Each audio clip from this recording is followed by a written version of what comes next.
Bab 811 Pertempuran Brenwalde. Berengar duduk di kantornya dengan ekspresi tegas di wajah tampannya, dan sebuah telegram yang meresahkan di tangannya. Arnulf von Tiercy, pria yang telah mendampingi Berengar sejak pertama kali bereinkarnasi ke dunia ini, telah memerintahkan pasukannya untuk melakukan hal yang tak terpikirkan, menembaki warga Jerman. Untungnya, kolonel yang memimpin Brigade Ekspedisi Kolonial pertama cukup bijaksana untuk meminta perintah lebih lanjut dari otoritas tertinggi kekaisaran, Sang Kaisar sendiri. Jika tidak, situasi ini akan berubah menjadi tindakan pengkhianatan yang tak termaafkan.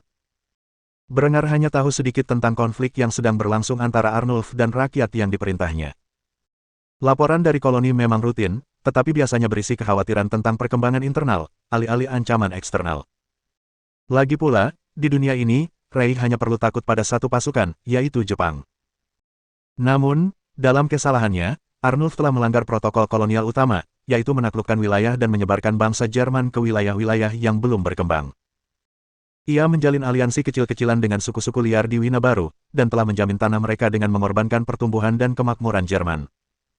Tindakan-tindakan ini hampir merupakan pengkhianatan, tetapi masih dapat ditoleransi, betapapun Berengar mungkin marah karenanya. Mengapa mereka bisa ditoleransi oleh seseorang yang biasanya menghadapi pengkhianatan dengan peluru di otak? Karena Arnulf adalah pahlawan perang, yang hanya kalah dari orang-orang seperti Eckhart dan dirinya sendiri. Arnulf tidak hanya terlibat dalam setiap kampanye besar menjelang pembentukan kerajaan Austria. Akan tetapi, ia juga dianggap sebagai jenderal yang paling terkenal pada hari-hari awal kampanye Iberia, di mana Jerman dan sekutunya meraih kemenangan demi kemenangan, alih-alih kekacauan yang terjadi saat ini di wilayah tersebut. Karena Arnulf adalah pahlawan perang yang dicintai rakyat, menyingkirkannya bukanlah hal yang mudah, atau bijaksana, terutama sekarang ketika Jerman lebih bersatu daripada sebelumnya. Namun, satu hal yang pasti, istri asli Arnulf telah memengaruhinya dengan buruk, dan itu harus dihentikan. Maka, Berengar segera mengakhiri masalah yang merepotkan ini. Ia segera berbicara ke mikrofonnya, yang kemudian mengirimkan pesan radio kepada ajudan pribadinya, yang kantornya berada di dekat situ, dan menyampaikan perintahnya. Claudia, aku ingin kau mengirim telegram ke SMS Emery, yang bermarkas di Wina Baru. Pesannya adalah sebagai berikut. Atas perintah Kaisar, semua pasukan ekspedisi kolonial harus menunda perintah yang telah mereka terima dari gubernur kolonial mengenai koloni Brenwalde dan segera kembali ke pos mereka. Setiap serangan terhadap Brenwalde dan penduduknya akan dianggap sebagai tindakan pengkhianatan, dan akan dihukum sesuai dengan itu. Sedangkan Arnulf von Tiercy akan dipanggil secara resmi ke Kufstein, bersama dengan istri asalnya, untuk menjelaskan tindakannya. Hanya ada suara statis di ujung telepon untuk beberapa saat sampai sebuah suara feminin yang sensual menjawab dengan tegas. Tentu saja, Kaisarku, aku akan segera menyampaikan pesanmu ke dunia baru. Ada lagi yang bisa kubantu? Berengar menggelengkan kepalanya sambil tersenyum sebelum menjawab pertanyaan wanita itu dengan nada lembut. Tidak, itu saja, Claudia. Terima kasih atas bantuannya. Mendengar hal ini, perempuan yang dikenal sebagai Claudia segera bekerja memenuhi tugas ini atas nama kaisarnya. Sementara itu, Berengar menghela napas lega ketika ia memikirkan betapa banyak bantuan yang telah diberikan sekretarisnya kepadanya beberapa minggu terakhir ini. Seharusnya ia sudah menyewa bantuan yang cukup sejak lama. Sebenarnya, ia telah melakukan terlalu banyak pekerjaan sendiri selama beberapa tahun terakhir. Kini ia memiliki seluruh staf untuk membantunya dalam berbagai tanggung jawabnya, dan meringankan beban mengurus urusan eksekutif Rei sendirian. Setelah menerima pemberitahuan dari perempuan bernama Claudia bahwa telegram telah dikirim, Berengar duduk santai di kantornya. Ia tak percaya dengan kata-kata yang dibacanya, dan langsung khawatir dengan arah yang dituju Wina Baru. Semoga perintahnya sampai ke pasukan kolonial sebelum pertumpahan darah terjadi. Jika tidak, ia harus menghukum Arnulf dengan berat atas kejahatannya. Sementara itu, di dunia baru, awak kapal SMS Emery menerima perintah dan menyampaikannya ke medan perang tempat pasukan ekspedisi kolonial mendekati target mereka. Jauh di dalam hutan di luar Brenwalde, para prajurit kolonial berbaris maju dengan kepala di atas sebuah poros. Mereka kini berbaris memasuki wilayah musuh, tempat musuh dipersenjatai dengan persenjataan semi-modern. Meskipun G-22 sudah usang menurut standar Angkatan Darat Jerman, dan sebagian besar telah digantikan dalam tugas garis depan, senapan itu tetap merupakan senjata mematikan di tangan mereka yang tahu cara menggunakannya. Dan jangan salah, para kolonis Brenwalde tahu cara menggunakan senapan ini, karena senapan tersebut merupakan alat utama berburu di seluruh koloni dan tanah air. Bagi warga Brenwalde, para prajurit ini adalah pengkhianat kerajaan, dan karena itu, mereka tidak berniat berdiam diri dan menunggu serangan. Mereka telah mengantisipasi invasi bersenjata dari selatan sejak lama dan telah bersiap menghadapi kemungkinan tersebut. Oleh karena itu, sebelum perintah kaisar sampai ke pasukan kolonial, mereka telah terjebak. Di garis depan tentara kolonial, seorang pemuda dengan ceroboh melangkah maju dan memicu kawat jebakan yang terhubung ke sekelompok granat. Ledakan itu menghancurkan pemuda malang itu hingga berkeping-keping dan merenggut nyawa rekan-rekannya di dekatnya. Jebakan ini adalah domino pertama yang jatuh. Segera setelah meledak, asap dan guntur memenuhi hutan saat warga Brenwalde menembaki pasukan yang maju tanpa ampun. Meskipun kalah jumlah, mereka bersembunyi dengan baik di dalam hutan. Mengenakan kamuflase darurat, orang-orang ini melarikan diri menembus asap tembakan mereka dan masuk lebih dalam ke hutan setelah melepaskan tembakan pertama, memaksa pasukan kolonial yang tidak berpengalaman untuk mengejar mereka dan masuk ke dalam jebakan lain. Perintah mundur baru datang melalui kawat setelah baku tembak pertama ini terjadi, yang merenggut nyawa puluhan tentara Jerman. Operator telegraf, yang menggunakan perangkat portabel, menatap ngeri saat membaca pesan tersebut. Ia segera mencari kolonel, tempat ia menyerahkan pesan itu dengan ekspresi bersalah di wajahnya. Tuan, ini perintah dari tanah air. Kaisar telah memerintahkan kita untuk kembali ke Wina Baru, dan membiarkan Brenwalde. Kolonel Bartholde von Tettingen langsung mengumpat mendengar berita ini. Ia tak percaya ia telah mengerahkan brigadenya ke utara dan menyergap mereka. Puluhan prajuritnya tewas, dan 100 lainnya terluka. Meskipun beberapa orang selamat dari serangan itu dengan relatif aman, terutama karena pelindung tubuh canggih yang mereka kenakan, yang lainnya kurang beruntung dan tewas atau terluka oleh tembakan di kepala atau bagian tubuh lain yang tidak terlindungi. Mereka yang terkena tembakan di pelat baja dapat bersukacita karena Kaisar telah menciptakan pelindung tubuh yang mampu melindungi mereka dari amunisi canggih tersebut. Biasanya sang kolonel akan mematuhi perintah Kaisar dan mundur saat itu juga, tetapi ratusan prajuritnya telah mengejar mundur pura-pura itu. Saat itu juga, mereka kemungkinan besar diserang jebakan dan penyergapan yang disiapkan oleh para pemberontak. Ia tak punya nyali untuk meninggalkan orang-orang malang itu, dan segera mengambil keputusan. Sang kolonel menggertakkan gigi sebelum memberikan perintah yang akan memperburuk hubungan antara Brenwalde dan Wina Baru selama beberapa dekade mendatang. Kita tidak punya pilihan. Kita sudah diserang musuh, dan anak buah kita sudah mengejar mereka. Aku tidak akan meninggalkan seorang pun, dan karena itu, kita harus melawan musuh. Setelah menyelamatkan anak-anak itu, kita akan kembali ke Wina Baru dengan kepala tegak. Demi Kaisar dan tanah air. Dengan mengatakan hal itu, prajurit Jerman meraungkan teriakan perang mereka saat mereka bergegas masuk ke hutan untuk mendukung rekan-rekan mereka, yang dengan bodohnya mengejar pasukan yang pura-pura mundur itu. Di garis depan pertikaian kolonial, tentara kolonial melepaskan tembakan ke arah musuh yang melarikan diri sebelum menarik kembali baut mereka dan mengisi ulang peluru. Inilah keunggulan senapan G25. Senapan ini memiliki magasin 5 peluru bawaan dan memungkinkan tembakan susulan yang cepat. Pasukan kolonial akan mengejar musuh yang melarikan diri, lalu berlutut dan melepaskan tembakan, sebelum mengejar mereka lagi, dan menarik kembali baut mereka secara bersamaan. Tak lama kemudian, tembakan yang dahsyat mulai merenggut nyawa para pemberontak yang melarikan diri. Namun, mereka terlalu menyebar dan mudah berbaur dengan lingkungan sekitar. Oleh karena itu, sungguh tak terduga ketika tentara Jerman menyerbu dan mendapati diri mereka diserang oleh orang-orang yang bersembunyi di semak-semak dengan bayonet tertancap. Tembok bayonet menerjang leher para prajurit kolonial yang tak bersenjata, merenggut nyawa mereka dan melemparkan mayat-mayat segar mereka ke samping. Dengan memancing ratusan orang ini, para penjajah telah menyamakan kedudukan, dan dengan cepat memanfaatkannya. Sayangnya bagi tentara kolonial, mereka menyerbu maju tanpa memasang bayonet, dan akibatnya, mereka langsung jatuh dalam posisi yang sangat tidak menguntungkan. Pertempuran berlanjut selama beberapa waktu, menewaskan banyak orang di kedua belah pihak. Namun, pada akhirnya, bala bantuan Jerman tiba dan menembaki warga Brenwalde, menewaskan sebagian besar dari mereka, dan sisanya tercerai-berai. Setelah meraih kemenangan berdarah, kolonel memberi perintah untuk mengambil mayat-mayat mereka yang gugur, dan kembali ke Wina Baru. Konflik kecil ini akan membuat Brenger sangat pusing di hari-hari berikutnya sambil menunggu kepulangan Arnulf ke tanah air. Bab 812 menghilangkan stres bagian L.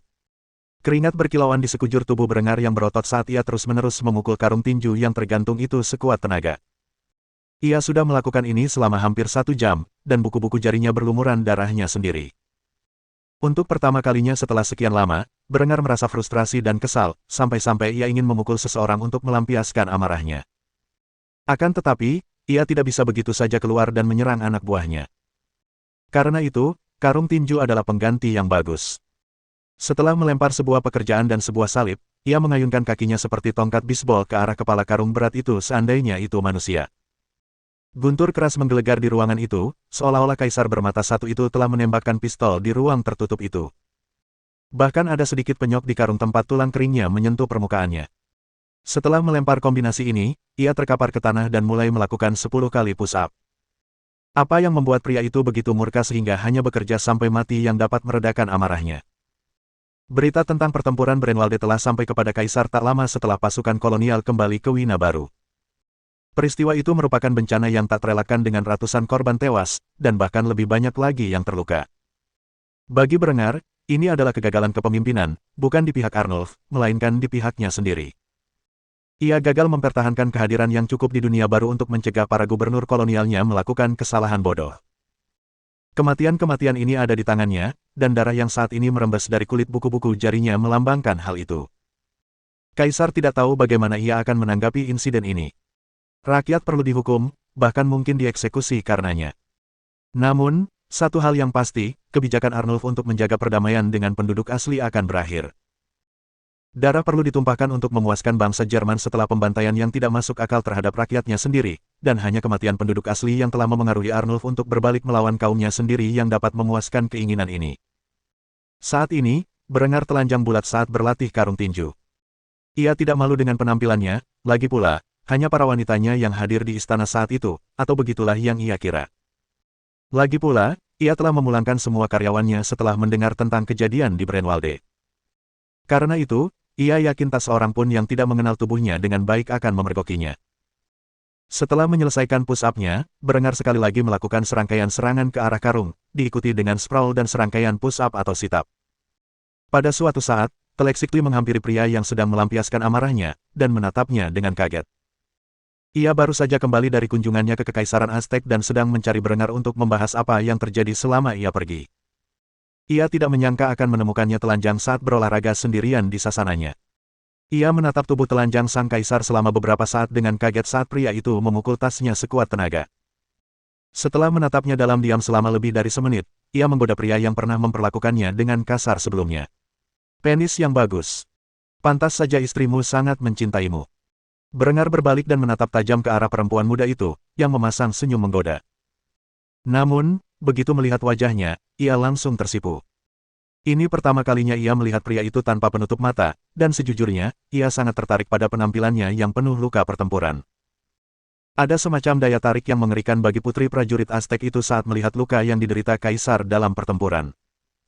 Setelah menatap wanita itu dengan amarah di matanya selama beberapa menit dalam diam, Berengar mendesah berat sebelum memarahinya karena mengganggu sesinya.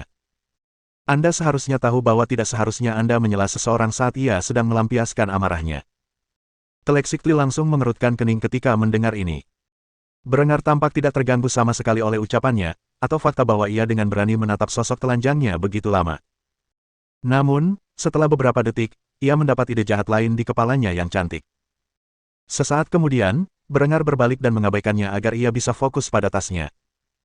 Teleksikli menanggalkan gaun dan pakaian dalamnya sebelum menyelinap ke belakang pria itu dan melingkarkan tangannya di pinggangnya, lalu ia langsung membantingnya ke matras dengan supleks yang brutal.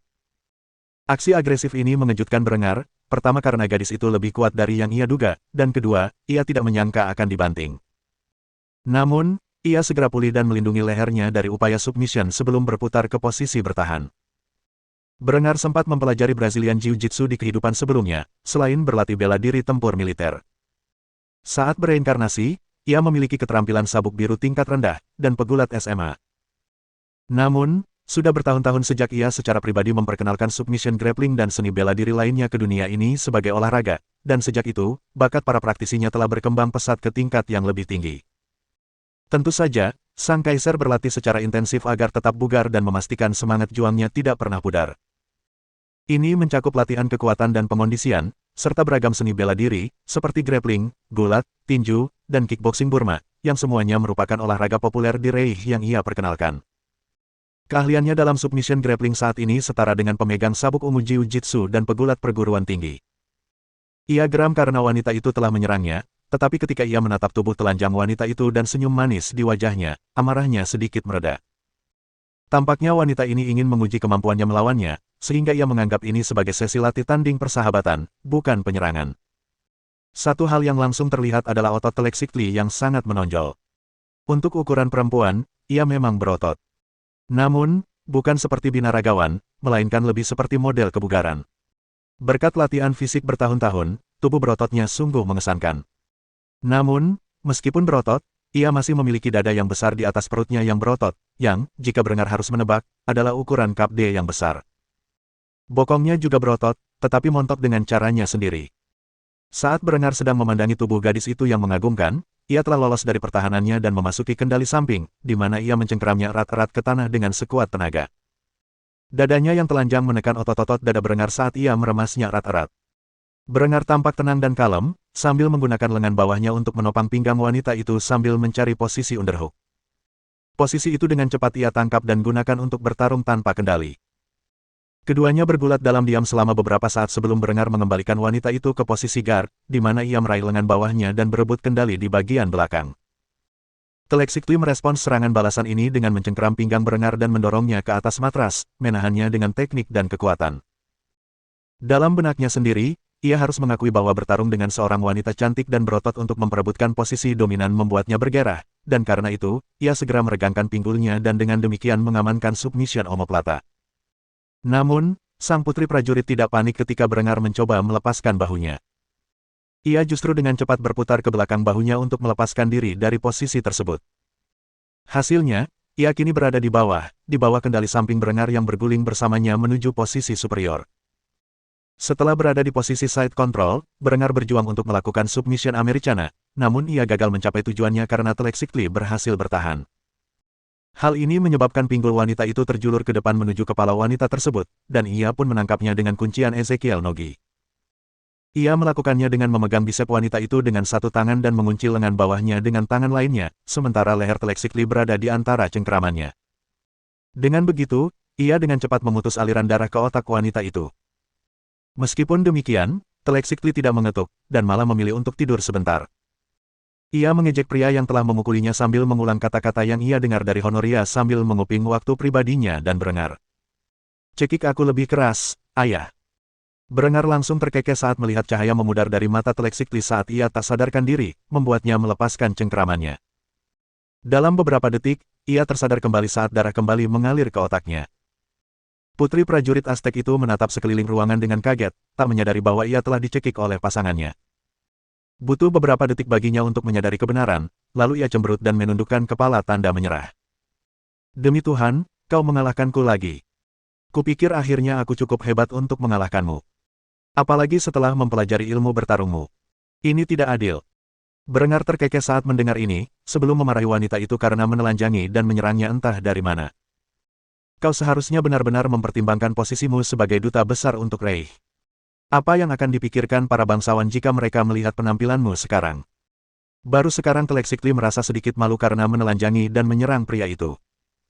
Ia menelanjangi dirinya dengan ketat, karena ingin terbebas dari pakaiannya yang rumit, yang dibutuhkan untuk bertarung secara efektif. Namun, kini ia mulai menyesali keputusannya sambil menyembunyikan bagian sensitifnya dengan lengannya.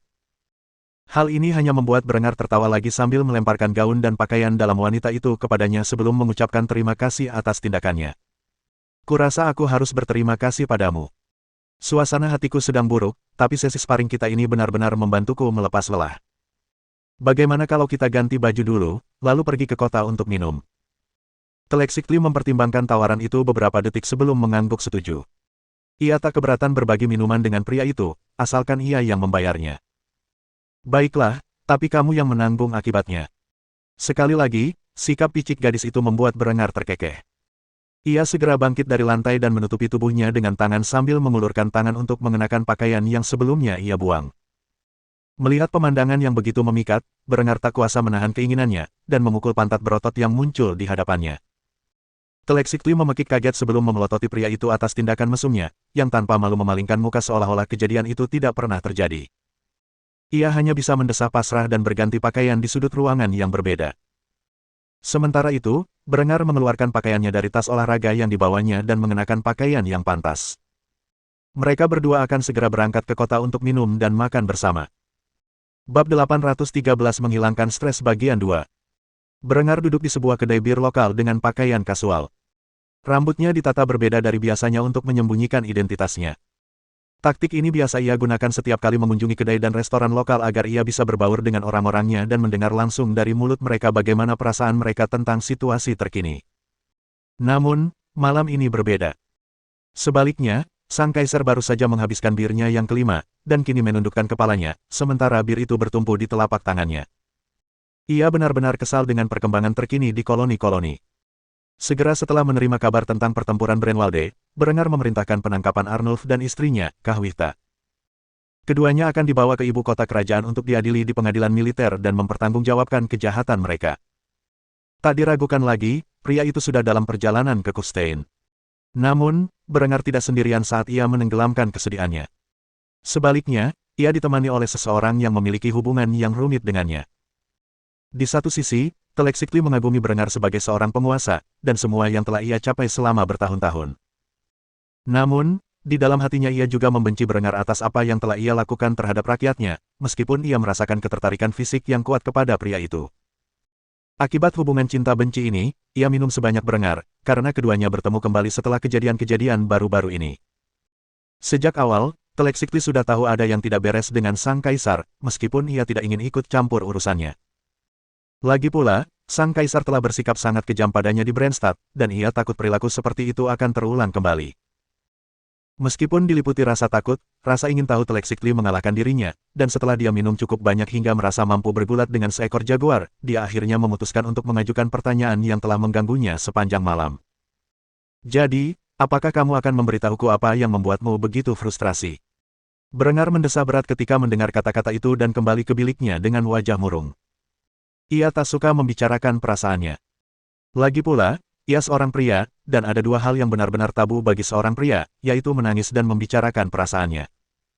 Karena itu, ia mencoba menahan emosinya, tetapi akhirnya, ia tak kuasa menahan erangan serak yang memilukan sambil meluapkan isi hatinya.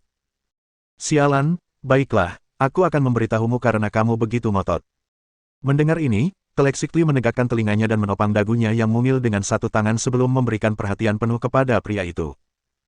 Baru sekarang Berengar benar-benar menyadari kecantikan alami wanita itu.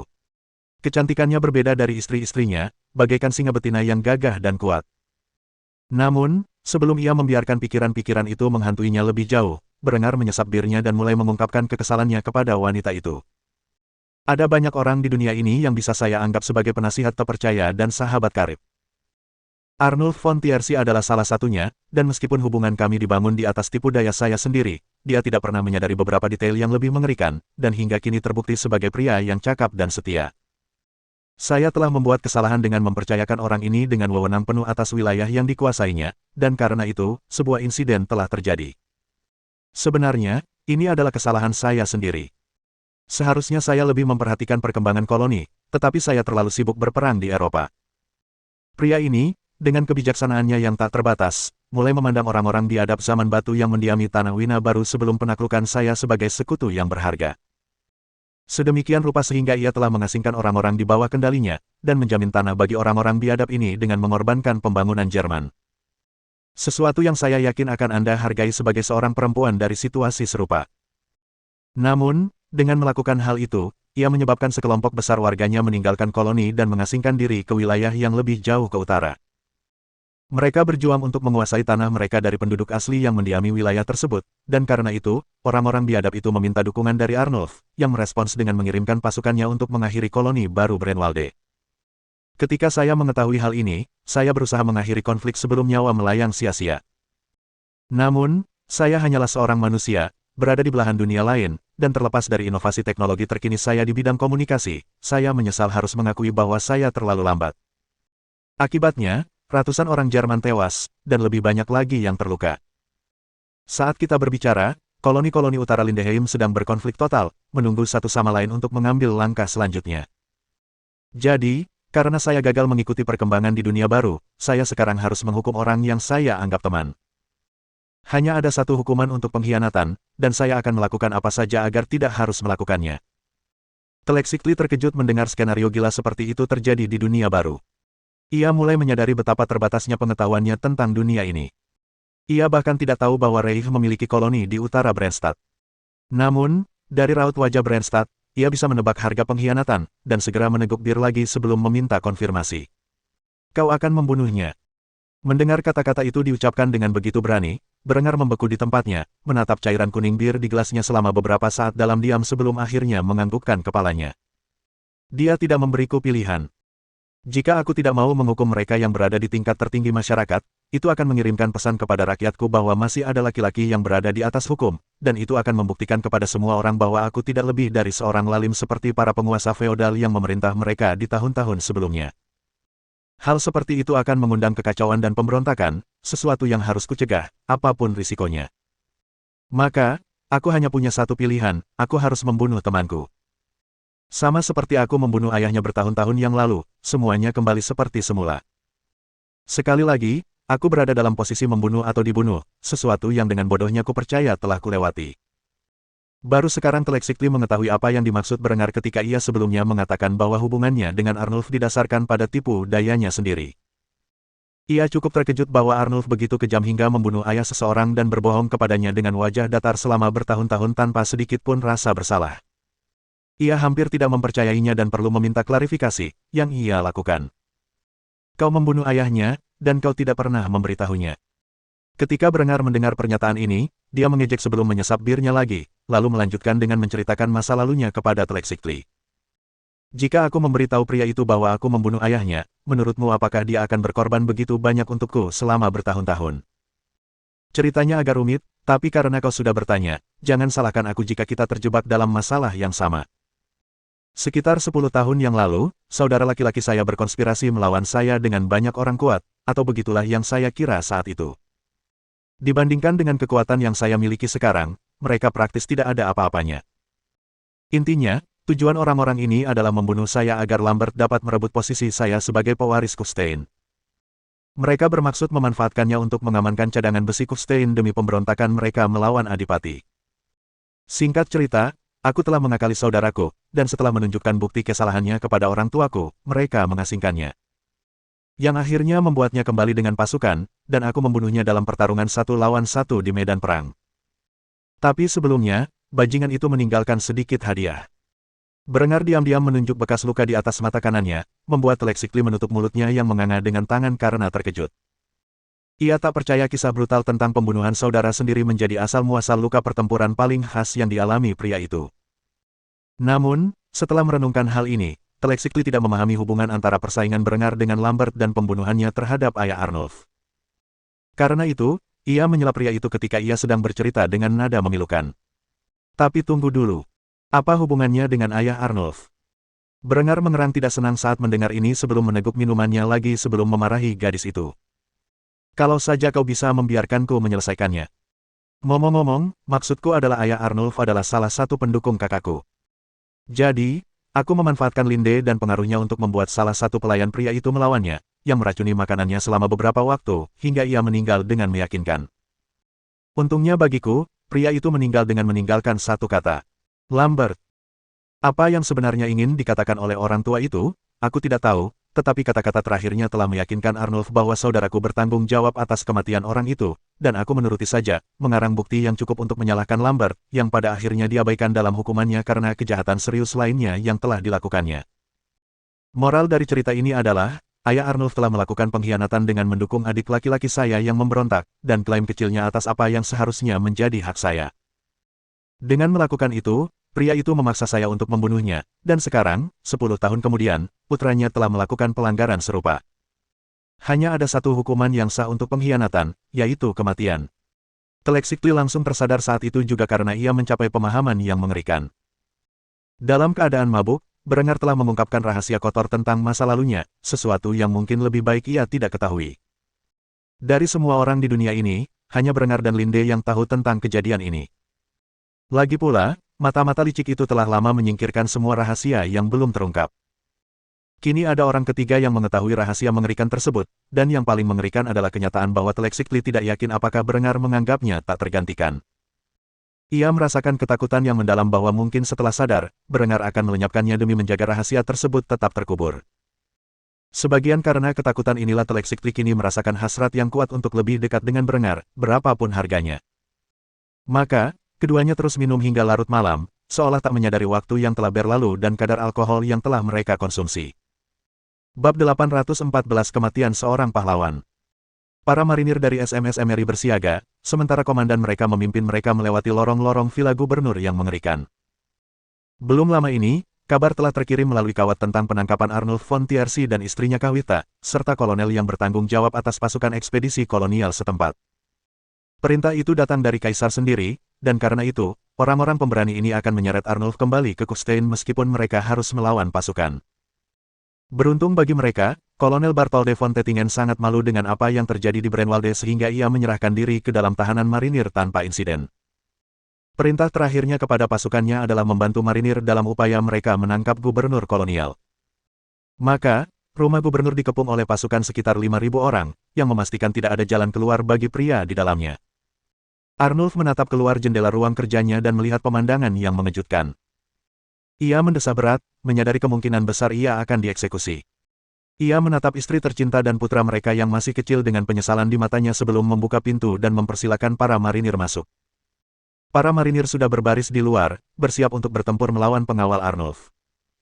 Namun, setelah mengosongkan ruangan, mereka terkejut mendapati orang-orang seperti itu tidak ada dimanapun. Arnulf hanya menatap para marinir dan meletakkan tangannya di atas kepala sebelum berlutut di tanah dan menerima nasibnya. Mengejutkannya, marinir itu tidak hanya berhenti menangkapnya, tetapi langsung meminta Kawita untuk ditangkap juga. Bawa juga jalangnya. Kaisar ingin bicara langsung dengan mereka berdua. Perempuan itu menjerit dan meronta saat para marinir memisahkan anak itu dari gendongannya sebelum mengawalnya keluar gedung. Anak laki-laki itu masih terlalu kecil untuk sepenuhnya memahami apa yang sedang terjadi. Namun, ia tak akan pernah melupakan pemandangan orang tuanya yang diseret keluar dengan rantai oleh orang-orang kulit putih bersenjata lengkap. Kapten yang bertanggung jawab atas kompi marinir itu menatap Arnulf dengan jijik saat ia menaikkannya ke kapal. Rencananya adalah segera kembali ke Kufstein setelah menangkap tawanan itu. Ia tak kuasa menahan diri untuk memarahi si pengkhianat atas tindakannya. 300 orang Jerman tewas karena cintamu kepada orang-orang biadab ini. Jumlah korban itu lebih banyak daripada yang kami derita dalam perang melawan dunia Katolik. Arnulf terkejut mendengar hal ini. Ia bahkan tidak menyadari perang-perang yang sedang berlangsung di tanah airnya, perang-perang itu begitu sering dan singkat sehingga ia kehilangan jejaknya. Pria itu sama sekali tidak menyadari bahwa Berengar baru saja pulang dari perangnya melawan Kepausan dan segera menanyakannya. Kepausan sudah hilang. Meskipun Arnulf bertanya, para marinir tetap diam sambil terus menjaga para tahanan. Perjalanan ke Kufstein memakan waktu sekitar 2 minggu, tetapi akhirnya mereka tiba dengan selamat. Ketika Arnulf melangkah keluar dari dermaga, ia bahkan tidak dapat mengenali kota Trieste. Banyak hal telah berubah sejak ia ditugaskan mengurus koloni Wina baru. Pabrik-pabrik mengepulkan asap ke udara, sementara mereka memproduksi barang-barang dengan mesin bertenaga uap, dan truk-truk berlalu lalang di jalanan mengangkut barang-barang dari pabrik baja ke galangan kapal. Lampu-lampu menerangi jalanan, dan bus-bus mengangkut orang melintasi kota. Seolah-olah ia telah melangkahkan kaki ke dunia yang sama sekali baru, dunia yang melampaui segala sesuatu yang sebelumnya ia yakini sebagai kebenaran. Kawita bahkan lebih takjub lagi, karena ini adalah pertama kalinya ia mengunjungi tanah air, dan karena itulah ia akhirnya mengerti mengapa ia pertama kali menganggap Berengar dan para prajuritnya sebagai dewa pada kunjungan pertama mereka ke tanah airnya. Tingkat peradaban ini sungguh menakjubkan. Orang-orang berjalan di jalanan, bahkan tidak mengenali Arnulf saat para marinir membawanya ke truk pengangkut tahanan. Sudah bertahun-tahun sejak terakhir kali orang-orang melihat jenderal yang dulu sombong itu, mereka lupa seperti apa rupanya. Apalagi banyak dari mereka yang belum pernah melihat wajahnya sebelumnya. Truk itu berhenti di depo kereta api militer, tempat Arnulf dan istrinya menaiki kendaraan di bawah pengawasan para prajurit. Setelah beberapa jam, mereka tiba di Kufstein, di mana sekali lagi ia terkejut dengan kemajuan pesat yang telah dicapai selama kepergian Arnulf. Akhirnya, gubernur kolonial diserahkan kepada Reichsgarde di luar istana, tempat ia dan istrinya diantar ke ruang belajar di istana Berengar. Berengar sudah menunggu pria itu, mengenakan seragam militernya, dengan Linde di sampingnya. Ekspresi tabah terpancar di wajahnya saat ia mengangguk ke arah para penjaga, tanpa suara membubarkan mereka dari pertemuan ini. Sejujurnya, Arnulf sangat khawatir setelah dibawa langsung ke Berengar.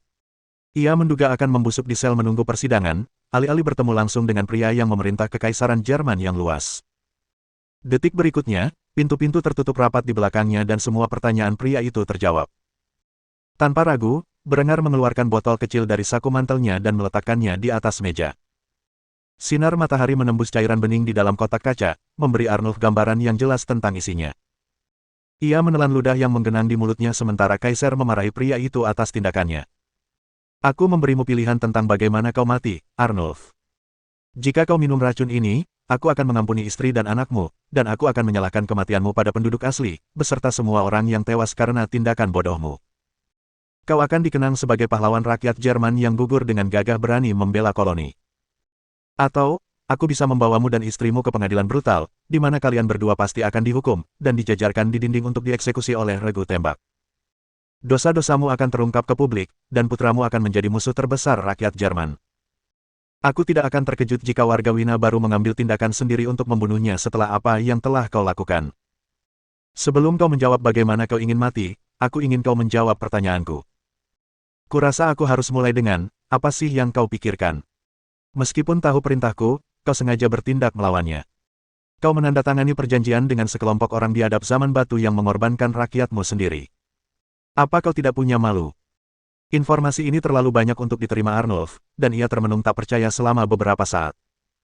Meskipun Kawita ingin membelanya, tatapan tajam Berengar membuatnya terdiam. Akhirnya, Arnulf hanya bisa melirik istrinya dengan tatapan hangat sebelum menjawab. Mereka juga orang-orangku. Berengar butuh beberapa saat untuk memahami apa yang dikatakan Arnulf. Sungguh tak masuk akal baginya, sampai-sampai ia hampir tak percaya dengan apa yang didengarnya. Setelah hening beberapa saat, Berengar meluapkan amarahnya sambil memukul meja dengan tinjunya sebelum memarahi pria itu atas kebodohannya. Mereka sekelompok orang biadab terbelakang yang pasti sudah membunuh, memperkosa, dan memperbudak rakyat kita dengan cara yang paling brutal seandainya kita tidak muncul dengan kekuatan yang begitu dahsyat. Kedamaian kalian, yang kalian banggakan, dibangun di atas rasa takut yang dimiliki orang-orang biadab ini terhadap kalian. Atau, apakah saya salah? Setelah mengucapkan kata-kata terakhir ini, tatapan tajam Berengar mendarat pada Kawita, yang tersentak di bawah amarahnya. Arnulf menatap istrinya dengan tatapan memohon, tetapi ia tak bisa membalasnya. Semua yang dikatakan Berengar memang benar. Kemungkinan besar, kaumnya akan membunuh, memperkosa, dan memperbudak para pemukim Jerman dengan cara yang begitu brutal hingga benar-benar tidak manusiawi seandainya Jerman tidak menunjukkan kekerasan yang begitu dahsyat pada pendaratan pertama mereka. Ia terdiam beberapa saat, sebelum Berengar bersikeras agar ia mengungkapkan kebenaran. Katakan padanya sekarang juga. Dia berhak tahu yang sebenarnya. Setelah semua yang telah dia lakukan untukmu, kau berutang itu padanya. Arnulf adalah korban dari sebuah lini masa di mana tentara Jerman yang berteknologi maju memaksa suku-suku asli untuk tunduk setibanya mereka di dunia baru. Dari sudut pandangnya, suku-suku tersebut sebagian besar bersikap damai, dan bahkan bersedia bekerja sama dengannya. Namun, mereka tidak mengetahui kehidupan masa lalu Berengar, di mana suku-suku asli Amerika merupakan beberapa suku paling biadab dalam sejarah manusia. Ambil contoh, suku Comanche. Mereka biasa membantai bayi, dan memanggang manusia hidup-hidup setelah menangkap mereka.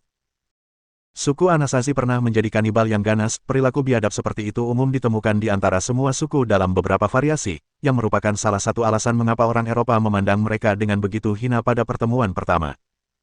Dari sudut pandang Berengar, ia memandang penduduk asli Amerika Utara sebagai orang-orang biadab yang menciptakan praktik menguliti kulit kepala, bukan sebagai budak domestik yang telah mereka jadikan budak di bawah kekuasaannya. Kawita tentu saja menyadari perasaan rakyatnya terhadap orang Jerman, dan apa yang akan mereka lakukan jika mereka berkuasa, sehingga ia hanya bisa menundukkan kepala dan mengakui kebenaran dengan air mata berlinang. Memang benar. Apa yang dia katakan itu benar. Jika bangsaku, dan banyak suku lain yang pernah kau ajak bernegosiasi, punya kekuasaan, kemungkinan besar mereka akan melakukan apa yang dia katakan. Melihat ekspresi kalah di wajah Arnulf, Berengar menyerahkan botol beracun itu kepadanya sebelum menyampaikan pernyataan terakhir kepada pria yang pernah dianggapnya sebagai teman. Minumlah ini, dan dosa-dosamu akan terampuni. Istri dan anakmu, bagaimanapun, akan tetap hidup, tetapi mereka akan dipaksa menyaksikan pasukanku bergerak maju dan membasmi setiap suku yang tinggal di sekitar koloniku. Seseorang harus membalas darah yang telah ditumpahkan oleh tanganmu, dan sayangnya bagimu, mereka adalah orang-orang biadab yang sangat kau sayangi. Arnulf merenungkan situasi itu selama beberapa saat. Ia hanya meratap dalam hati. Akhirnya, ia menatap Kawita untuk terakhir kalinya sebelum menenggak seluruh isi botol seolah-olah habis minum. Pria yang pernah dianggap sebagai salah satu pahlawan terbesar Jerman itu perlahan menghilang dalam pelukan wanita yang telah ia korbankan nyawanya untuk ditenangkan. Selagi Kawita menangisi jenazah suaminya yang masih segar, ia memelototi Berengar dengan niat membunuh sebelum berteriak kepadanya dengan suara yang begitu melengking hingga hampir memecahkan kaca. Aku membencimu. Berengar merasa dingin, menatap tubuh tak bernyawa salah satu dari sedikit pria di dunia ini yang pernah ia anggap sebagai teman. Tak ada sedikit pun emosi di wajahnya saat ia menanggapi ratapan perempuan itu dengan ucapan getir. Ini ulahmu, dan kau harus menanggung rasa bersalah itu seumur hidupmu. Kau bebas kembali ke Wina baru, tapi aku ragu kau akan merasa senyaman dulu. Aku menepati janjiku. Saat kau pulang, pasukanku pasti sudah memporak-porandakan negeri ini. Membunuh setiap pria, wanita, dan anak-anak yang memiliki darah biadab yang sama denganmu. Pergilah dan pandanglah kehancuran yang telah kau buat. Sekarang, enyahlah dari hadapanku sebelum aku berubah pikiran. Dengan demikian, Kahwita dikawal oleh marinir kembali ke Wina baru. Dalam beberapa hari mendatang, Berengar perlu bekerja keras untuk mengoreksi kembali narasi tentang apa yang telah terjadi. Selain para prajurit Angkatan Darat Jerman yang ikut serta dalam pertempuran, hanya sedikit anggota milisi Brenwalde yang selamat dari serangan tersebut. Mereka dapat dipaksa untuk tetap diam, dengan imbalan perluasan wilayah mereka dan kompensasi yang layak. Alasan Berengar menyelamatkan citra Arnulf dengan meyakinkannya untuk bunuh diri bukanlah karena keduanya pernah berteman dekat, melainkan karena pada malam kemenangan, gagasan bahwa seorang pahlawan bangsa akan berubah menjadi pengkhianat dan mengerahkan pasukan untuk menyerang warga Jerman hanya akan menodai harga diri bangsa. Sesuatu yang perlu dihindari saat ini. Maka, setelah memecat janda Arnulf, Berengar terdiam meratapi kehilangan sahabatnya. Linde menyaksikan seluruh kejadian itu, dan meskipun ia berusaha menghibur Berengar di saat-saat sulit, ia sedang tidak ingin. Ia hanya ingin menyendiri dengan pikirannya sendiri, di mana ia akan tetap duduk di kantornya hingga fajar menyingsing keesokan harinya. Bab 815 menghilangkan stres bagian 3. 2 minggu sebelum kematian Arnulf, Berengar meratapi keputusan yang harus diambilnya terkait pengkhianatan sahabatnya. Penghentian ekspansi Jerman atas nama penduduk asli sudah mendekati pengkhianatan, tetapi pembunuhan para pemukim Jerman itu sendiri merupakan pengkhianatan terbesar. Setelah minum sepuasnya dan membahas masalahnya dengan Teleksikli, duo dinamis ini berjalan santai di jalanan seperti sekelompok pemabuk pada Jumat malam. Mereka dengan mudah berbaur dengan kerumunan saat berjalan menuju istana kerajaan. Namun, di tengah perjalanan mereka, hujan tiba-tiba turun, yang sama sekali tak terduga. Hujan deras itu mengejutkan Berengar dan Teleksikli, membuat mereka basah kuyup. Kemeja sutra putih Berengar melekat erat di otot-ototnya, begitu pula gaun koktail Teleksikli yang senada. Segera terlihat jelas bahwa wanita itu tidak mengenakan bra, karena putingnya yang coklat terlihat jelas. Keduanya saling menatap dada masing-masing dengan canggung selama beberapa saat sementara badai yang bergemuruh dengan cepat menyadarkan pikiran mereka. Setelah hening sejenak, Berengar segera mengambil keputusan, dan mengantar Teleksikli ke hotel terdekat, tempat ia menyewa kamar untuk bermalam. Kufstein merupakan objek wisata yang populer, dan berkat sistem transportasi cepat yang telah dibangun di seluruh wilayah kekaisaran, banyak pengunjung dari luar kota yang datang ke kota setiap hari. Mereka biasanya menginap di hotel seperti ini.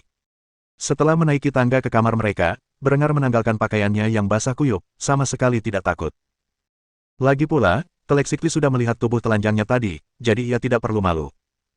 Di sisi lain, Teleksikli kesulitan memutuskan apakah ia harus melakukan hal yang sama.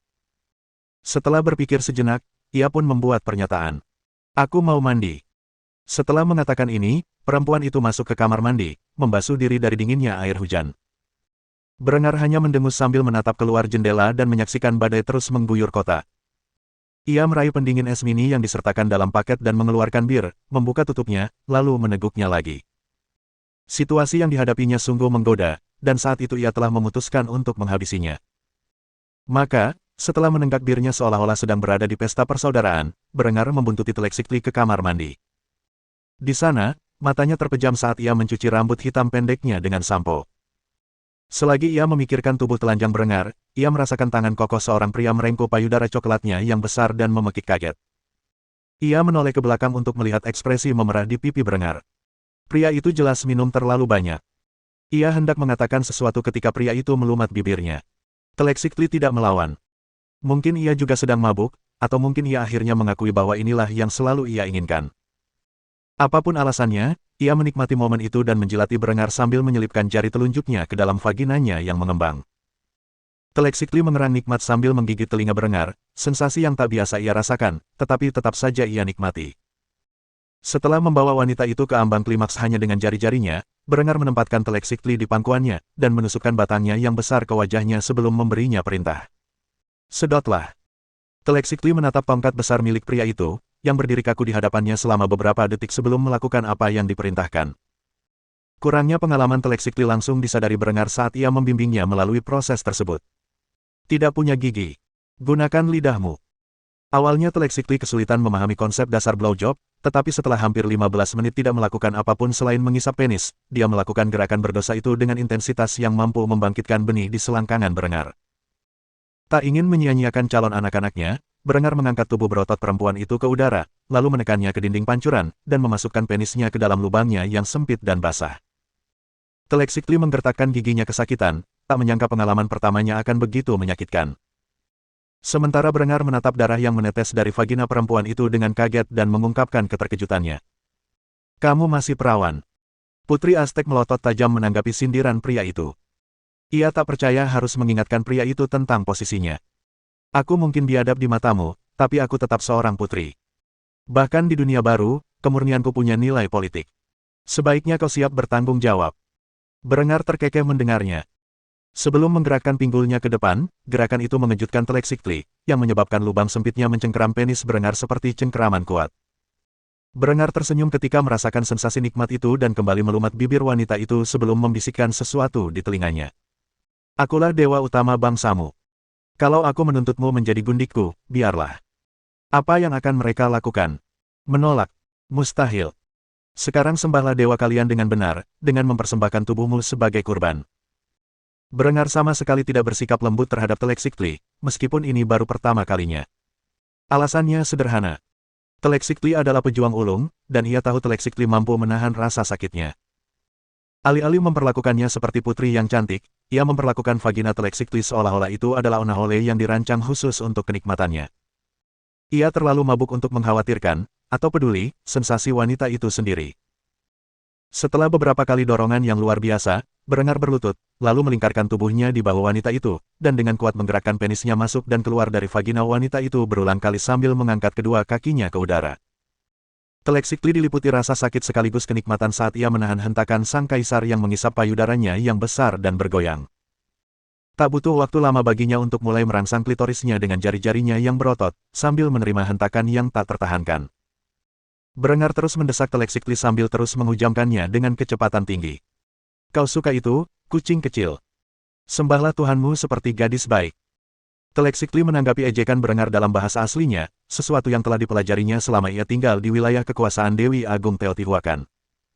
Penuhi aku dengan benih surgawimu, wahai ular berbulu yang perkasa, hadiahi aku dengan anak-anakmu yang berambut emas. Berengar terkekeh mendengarnya sebelum menghujamkan penisnya jauh ke dalam rahim wanita itu. Setelah itu, ia menyemprotkan cairan pertamanya ke dalam perut wanita itu sambil terus menggodanya, sementara benihnya mengalir deras di dalam dirinya bagai sungai putih. Baiklah, aku akan mengizinkanmu melahirkan putraku yang suci untuk memerintah tahta ayahmu. Hati-hati dengan apa yang kau inginkan, anak kucing. Sperma Berengar yang meluap membuat wanita itu bergetar hebat saat mencapai klimaks, terengah-engah. Baru setelah keduanya berbaring, basah kuyup karena air hangat pancuran, ia menyesali ucapannya yang begitu memalukan. Telexicly berbaring di lantai licin dengan ekspresi kosong, merenungkan semua keputusan hidupnya yang membawanya ke titik ini. Apakah ia benar-benar siap menjadi seorang ibu? Namun, Berengar masih jauh dari selesai. Ia mematikan keran shower dan melemparkan handuk ke Telexicly sebelum membentaknya. Keringkan tubuhmu dan temui aku di tempat tidur. Ini belum selesai. Aku tidak akan berhenti sampai perutmu mengembang karena banyaknya sperma yang telah kusemburkan ke dalam dirimu. Mendengar pernyataan konyol itu, Telexicly tersadar dan tertawa kecil. Ia tak kuasa menahan diri untuk bertanya apakah Berengar serius ingin menghamilinya, sehingga ia segera bertanya tentang masalah yang begitu rumit. Apa kau serius akan menghamiliku? Kau tahu aku ini biadab hina, kan? Saat tengah mengeringkan dirinya dengan handuk, Berengar menatap tajam wanita itu sebelum memberikan jawaban yang dicarinya. Jika aku tak bisa menaklukkan dunia melalui pertumpahan darah, maka aku akan melakukannya dengan benihku. Suatu hari nanti, keturunanku akan memerintah semua kerajaan terbesar di dunia dan mereka semua akan membayar upeti kepada Jerman. Karena aku telah memutuskan untuk mengampuni rakyatmu, dan mengizinkan keberadaanmu sebagai kerajaan yang tunduk, tentu saja aku harus menempatkan putraku di singgasananya. Jadi, cepatlah dan keringkan dirimu. Kita punya banyak waktu tersisa di malam ini dan aku berniat untuk menunjukkan kepadamu arti sebenarnya dari kesenangan. Telexicly menatap cairan putih yang sudah merembes keluar dari vaginanya dan tersenyum. Ia merasa memiliki anak dari Berengar adalah pilihan yang lebih baik daripada siapapun yang ia kenal. Lagi pula, jika ia benar-benar memikirkannya, ia sebenarnya ingin menjadi ibu dari kekaisaran Aztek di masa depan. Meskipun ia memiliki beberapa saudara laki-laki yang seharusnya menggantikan ayahnya, ia tahu hal itu bukan masalah bagi Berengar. Karena itu, ia ingin sekali tidur dengan pria yang dipuja kaumnya sebagai dewa dan beranak dengannya seolah-olah mereka adalah binatang buas. Akhirnya, Teleksikli akan bergegas mengejar Berengar, dan keduanya bercinta seperti kelinci sepanjang malam. Ketika badai akhirnya mereda, fajar sudah menyingsing, dan Berengar telah melepaskan cukup banyak benihnya ke dalam rahim Teleksikli yang subur sehingga ia pasti hamil. Dengan melampiaskan rasa frustrasinya pada tubuh berotot Putri Aztek, ia akhirnya berhasil mengumpulkan keberanian untuk melakukan apa yang diperlukan. Bab 816 Apa yang terjadi selanjutnya? Linde duduk di hadapan Berengar dengan kaki bersilang. Wajahnya yang rupawan tampak tabah saat ia menatap tajam suaminya. Hari-hari telah berlalu sejak kematian Arnulf, dan Berengar telah bertindak sebagai seorang biarawan. Sama sekali tidak tertarik pada nafsu duniawi. Ia hanya mengunci diri di kantor dan bekerja. Wanita itu mulai khawatir dengan perilakunya, tetapi yang lebih penting, ada sesuatu yang ingin ia curahkan. Karena itu, ia segera bertanya tentang pertanyaan yang mengganjal di benaknya. Jadi bagaimana kabarnya? Berengar telah mengabaikan kehadiran perempuan itu sejak pertama kali ia menerobos masuk dan terus menulis di dokumen-dokumennya. Namun, ketika mendengar kata-kata itu, ia hanya bisa menduga bahwa Linde telah mengetahui kebenaran tentang hubungan singkatnya dengan Teleksikli. Karena itu, ia menghela napas berat sebelum mengungkapkan pendapatnya tentang hal itu. Kurasa kau sedang membicarakan Teleksikli. Dia sama menyenangkannya seperti perawan. Kenapa kau bertanya begitu? Ekspresi Linde sulit dibaca. Berengar yakin Linde sedang marah, terutama saat ia mengetuk-ngetukkan jari-jari mungilnya di sandaran tangan beberapa saat sebelum menjawab pertanyaan Berengar dengan tatapan tajam. Kurasa aku punya beberapa pertanyaan di benakku. Misalnya, apakah hubunganmu dengan wanita ini permanen, atau hanya sekali? Akankah Putri Aztek bergabung dengan kita di istana? Apakah kau berniat menjadikannya istri kelimamu, atau hanya simpananmu? Berengar mengernyitkan dahi ketika mendengar pertanyaan Linde. Ia agak terkejut karena Linde begitu belak-belakan tentang urusan kecilnya ini. Karena itu, ia hanya bisa menjawab pertanyaan-pertanyaan ini dengan pertanyaannya sendiri. Kamu tidak cemburu? Menanggapi hal ini, Linde mendengus sambil menyeringai nakal di bibir indahnya. Ia mengulurkan tangan dan meletakkan telapak tangannya yang mungil di dagu Berengar yang kokoh sebelum mengungkapkan pandangannya tentang berbagai hubungan yang dijalani suaminya. Kau seharusnya sudah tahu sekarang bahwa aku bukan wanita seperti itu. Aku tidak peduli siapa yang kau putuskan untuk tiduri, asalkan hatimu milikku. Malahan, aku mendukung gagasanmu untuk menghamili Putri Aztek. Jika kau memberinya seorang putra, dia bisa memerintah Kekaisaran Aztek dan memastikan kesetiaan mereka sebagai protektorat Reich selama bertahun-tahun mendatang. Semakin banyak putri yang kau suntikkan benihmu, semakin besar pula kekaisaran kita. Jika kau ingin daftar calon potensial untuk hubungan di masa depan, aku bisa memberikannya di mejamu besok pagi. Jika Teleksikli adalah jaguar yang sombong, dan Adela adalah kelinci putih kecil, maka Linde adalah rubah yang licik. Ia tahu cara memanipulasi Berengar dan membuatnya tetap di sisinya. Berengar menghargai kesetiaan di atas segalanya dan membenci kecemburuan kecil lebih dari apapun. Linde telah mengetahui hal ini selama bertahun-tahun dan dengan lihai memanfaatkan aspek karakter Berengar ini untuk merebut hati pria itu, lebih dari istri-istrinya yang lain. Bahkan Yasmin pun akan sulit menerima gagasan Berengar berkeliling dunia dan menghamili putri-putri di mana-mana. Alasan mengapa si cantik berambut merah begitu khawatir tentang perselingkuhan ini bukanlah karena perasaan romantis suaminya, melainkan karena logistik di balik hubungan tersebut. Apakah ia perlu khawatir tentang satu mulut lagi yang harus diberi makan? Bagaimana Teleksikli akan bergaul dengan anggota harem lainnya? Perlukah ia bersiap menghadapi drama internal? Akankah ada beberapa anak kecil lagi yang berkeliaran di lorong-lorong istana di tahun-tahun mendatang? Ini masalah serius yang harus ia hadapi sebagai perempuan murahan. Karena itu, ia memaksa Berengar untuk menjawab. Jadi, kamu akan menjawab pertanyaanku atau tidak? Berengar merenungkan situasi itu beberapa saat dalam diam. Ia dan Teleksikli telah sepakat keesokan paginya setelah perselingkuhan mereka untuk menganggapnya sebagai urusan sekali saja. Meskipun ia tahu cepat atau lambat ia akan kembali menggerayangi vagina ketat Teleksikli. Hal seperti itu hanya masalah waktu bagi pria seperti dirinya. Meski begitu, ia tidak memiliki perasaan romantis yang mendalam terhadap perempuan tersebut. Malahan, mereka lebih mirip teman yang tertarik secara fisik satu sama lain daripada kekasih sejati. Karena itu, ia mengungkapkan pemikirannya yang sebenarnya tentang hal ini kepada istrinya yang suportif. Orang-orang hebat memang berpikiran sama.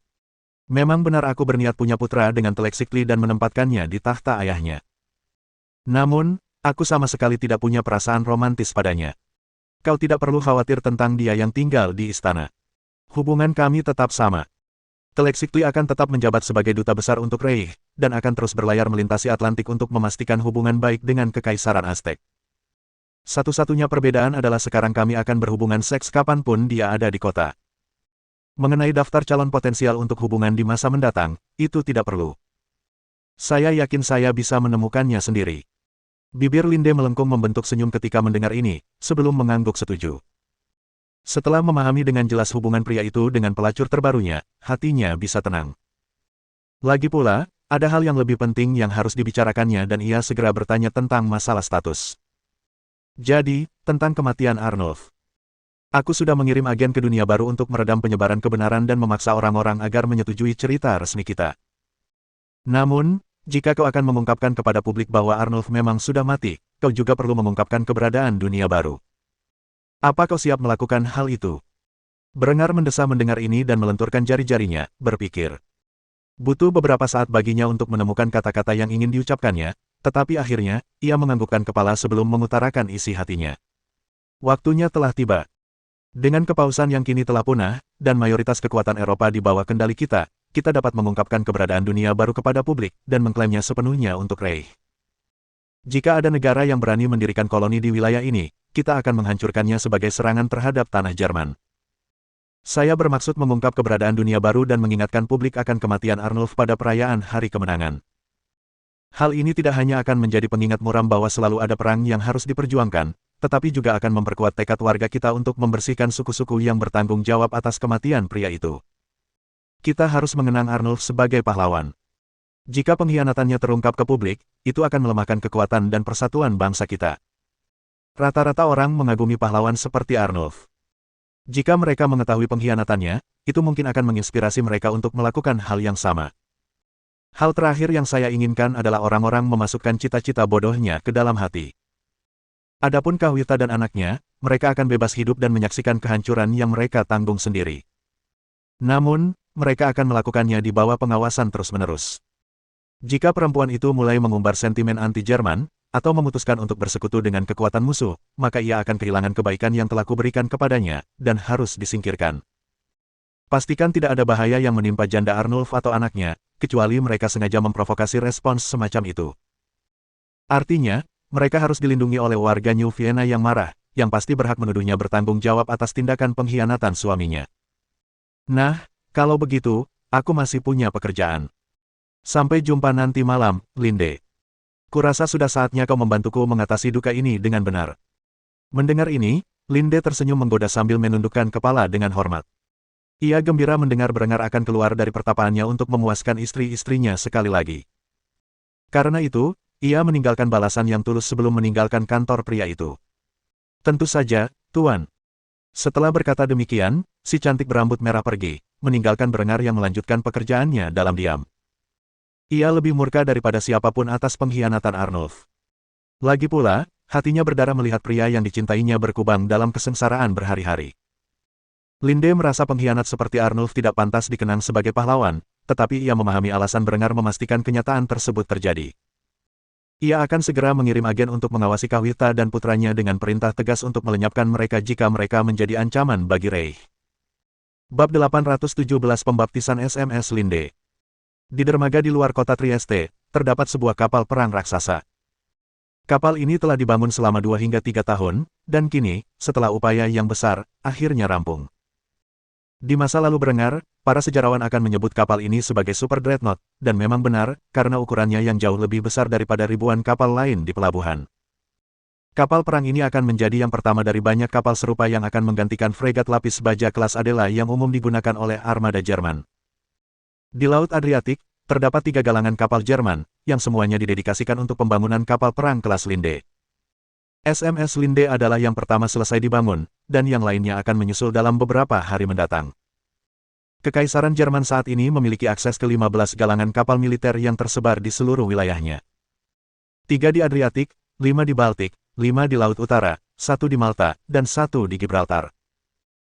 Dari ke-15 galangan kapal ini, 8 didedikasikan untuk pembangunan kapal perang kelas Linde, 5 didedikasikan untuk pembangunan kapal penjelajah tempur kelas Henrietta, dan 2 didedikasikan untuk pembangunan kapal perusak kelas Adela, yang masing-masing dapat memproduksi 4 kapal tersebut dalam waktu yang dibutuhkan untuk memproduksi 1 kapal perang atau kapal penjelajah tempur.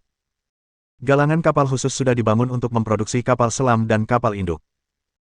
Ini belum termasuk galangan kapal sipil, yang sudah mampu memproduksi kapal kargo kelas Dominion 2 dalam waktu sekitar 50 hari.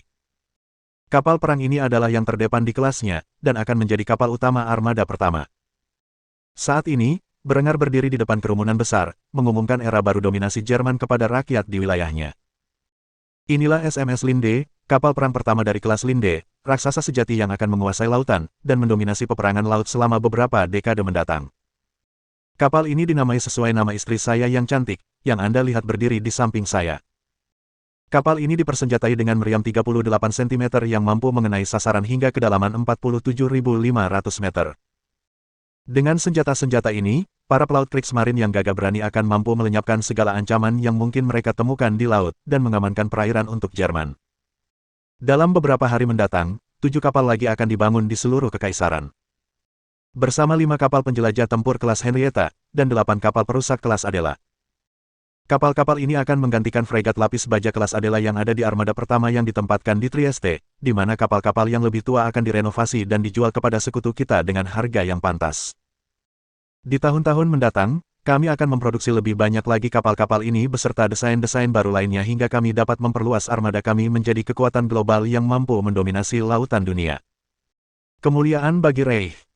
Mereka yang berada di kerumunan, baik personel militer maupun mantan personel militer, memberi hormat dan meneriakkan yel-yel perang. Sementara itu, warga sipil melepas topi dan meletakkannya di dada sebagai tanda penghormatan. Untuk kaisar dan tanah air. Mendengar ini, Brenger tersenyum sambil menghampiri Linde dan menyerahkan sebotol sampannya, sebelum berbicara kepadanya dengan nada lembut. Apakah kamu akan melakukan penghormatan itu? Linde tersenyum manis saat ia meraih botol itu dan memecahkannya ke lambung kapal, yang disambut sorak-sorai ribuan pria dan wanita. Pangeran Zuzi berada di antara kerumunan, dan hanya bisa menatap takjub ke arah raksasa-raksasa yang terkapar di hadapannya. Ia pernah melihat kapal ini dalam perjalanan pertamanya ke Reich, namun, kini setelah hanya beberapa meter dari kapal, ia dapat benar-benar menyaksikan segala kemegahannya. Kapal berlambung baja ini jauh melampaui apa yang telah diproduksi negaranya dengan armada harta karun mereka yang agung. Armada yang kurang dari 1 dekade lalu merupakan kebanggaan besar bangsa Tiongkok. Setelah mendengar seberapa jauh jangkauan senjata kapal ini, pria itu hampir hancur karena ketakutan. 1 kapal saja sudah cukup untuk melenyapkan seluruh armada Ming, namun Brenger dengan jelas mengatakan 7 kapal lagi sedang dalam perjalanan. Ia tidak tahu seberapa besar kapal-kapal lain yang disebutkan Brenger dalam pidatonya, tetapi ia menduga kapal-kapal itu sendiri memang menakutkan. Mengingat Jerman telah memproduksi kapal-kapal sehebat itu untuk angkatan laut mereka, tidaklah berlebihan jika dikatakan bahwa dalam beberapa tahun ke depan mereka akan menguasai dunia. Setelah berdiskusi dengan Brenger sebelumnya, Pangeran Ming mengetahui rencana Itami untuk memperluas kemampuan militer dan angkatan lautnya agar setara dengan Reich. Jika ia benar-benar melakukannya, Ming tidak akan memiliki peluang melawan Kekaisaran Jepang, setidaknya tidak di lautan. Meskipun Jerman mendukung Ming dengan menjual fregat lapis baja kelas Adela tua mereka, Zuzi berharap salah satu kapal perang kelas Linde ini dapat menghancurkan 5 fregat lapis baja atau lebih. Pangeran Ming tidak tahu bagaimana Itami mampu menciptakan kapal yang sebanding, tetapi dia pernah mendengar tentang inovasinya dengan kapal kura-kura bertenaga uap, dan menduga bahwa mungkin dia dapat melakukannya dalam beberapa tahun. Hal ini menyebabkan rasa takut yang mendalam tumbuh di hati pria itu, karena ia memikirkan dampak memerangi angkatan laut sekuat itu terhadap tanah airnya. Pada saat inilah Pangeran Ming merasa bahwa mungkin sekutu terbesar yang bisa ia minta adalah Jerman. Sekalipun mereka tidak mau berbagi rahasia, mereka dapat membantu mempertahankan perairan teritorial Ming melalui aliansi militer. Ia kini bertekad meyakinkan ayahnya untuk memperlakukan Kekaisaran Jerman sebagai pihak yang setara, meskipun hal itu jelas tidak demikian, dan melakukan apapun yang diperlukan untuk menengahi aliansi yang tepat dengan Reich. Meskipun ia tidak tahu apa yang diinginkan Brenger dari Ming, ia memiliki harapan besar untuk membina aliansi dengan Kaiser. Maka, sementara Brenger sedang menyampaikan pidato berikutnya, mengucapkan terima kasih atas kerja keras rakyat Jerman dalam pembangunan kapal-kapal ini, Pangeran Ming memikirkan berbagai cara untuk mendapatkan dukungan Kaisar. Acara pembaptisan berlanjut untuk beberapa waktu, dengan perayaan kecil, penyajian hidangan laut, dan sebuah band yang bermain sebagai pengiring. Setelah beberapa jam, Brenger dan keluarganya kembali ke istana. Selama perjalanan, Linde berpegangan erat pada lengan suaminya dengan senyum bahagia di wajahnya yang cantik.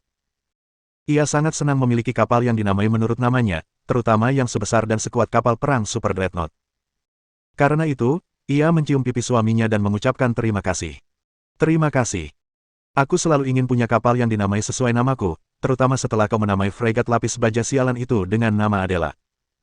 Aku merasa diremehkan, tapi sekarang tahu bahwa kapal perangmu yang paling mengesankan dinamai sesuai namaku, hatiku jadi bangga. Berengar terkekeh sambil memikirkan betapa jauhnya perkembangan angkatan lautnya dari desain pelayaran awalnya. Akhirnya, ia memutuskan untuk mengakui kebenaran kepada wanita itu sambil membelai rambut pirang stroberinya yang halus dengan tangannya yang lembut. Seharusnya sudah dilakukan sejak lama. Bahkan sebelum kita menjadi kerajaan, aku telah merancang 3 kapal perang layar. Yang terbesar dan paling mengesankan dinamai sesuai namamu, yang berukuran sedang dinamai sesuai nama Honoria, dan yang terkecil dinamai sesuai nama Adela. Namun, ketika kami memiliki sarana untuk memproduksi kapal-kapal tersebut, teknologi kami telah maju hingga desain-desain tersebut menjadi usang, sehingga saya memutuskan untuk membuangnya. Ketika saya merancang kapal baru, saya merevisi nama aslinya, tetapi mengganti nama Honoria dengan nama Henrietta karena adik perempuan saya orang Jerman, dan Honoria orang Romawi. Linde terkejut mendengar ini, dan langsung mempertanyakan mengapa kapal perang terbesar dinamai menurut namanya 2 kali. Berengar, sayangku, jawablah pertanyaanku ini, mengapa kau memutuskan, dalam kedua kasus itu, untuk menamai kapal perang terbesar dengan namaku? Apa kau mungkin menganggapku gendut? Menanggapi pertanyaan konyol ini, Berengar tertawa terbahak-bahak.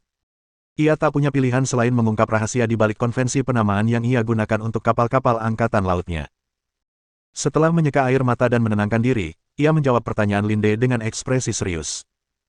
Aku memilihmu untuk mewakili kelas kapal perang terbesar karena dari ketiga putriku, kau memiliki payudara terbesar. Itu tidak ada hubungannya dengan berat badanmu. Sejujurnya, bahkan setelah memiliki 4 anak, tubuhmu masih sangat sempurna. Hans tak sengaja mendengar pernyataan ini dan langsung ternganga melihat ayahnya yang tak tahu malu. Ia hampir mengira ibunya akan menamparkan wajah pria itu karena alasan yang begitu keliru, namun Linde hanya tersenyum dan menempelkan kepalanya di dada Berengar sebelum menganggap kata-katanya sebagai pujian. Terima kasih. Berengar hanya menanggapinya dengan mencium kening perempuan itu, dan membelai rambutnya, yang membuat Hans bingung. Sepanjang perjalanan pulang dengan mobil, anak laki-laki itu mencoba memahami mengapa ibunya senang mengetahui sebuah kapal perang dinamai menurut namanya hanya karena ukuran dadanya. Kesimpulannya adalah perempuan sangat minder dengan payudara mereka, dan semakin besar payudara mereka, semakin bangga seorang perempuan. Bab 818 Perang di Iberia berakhir.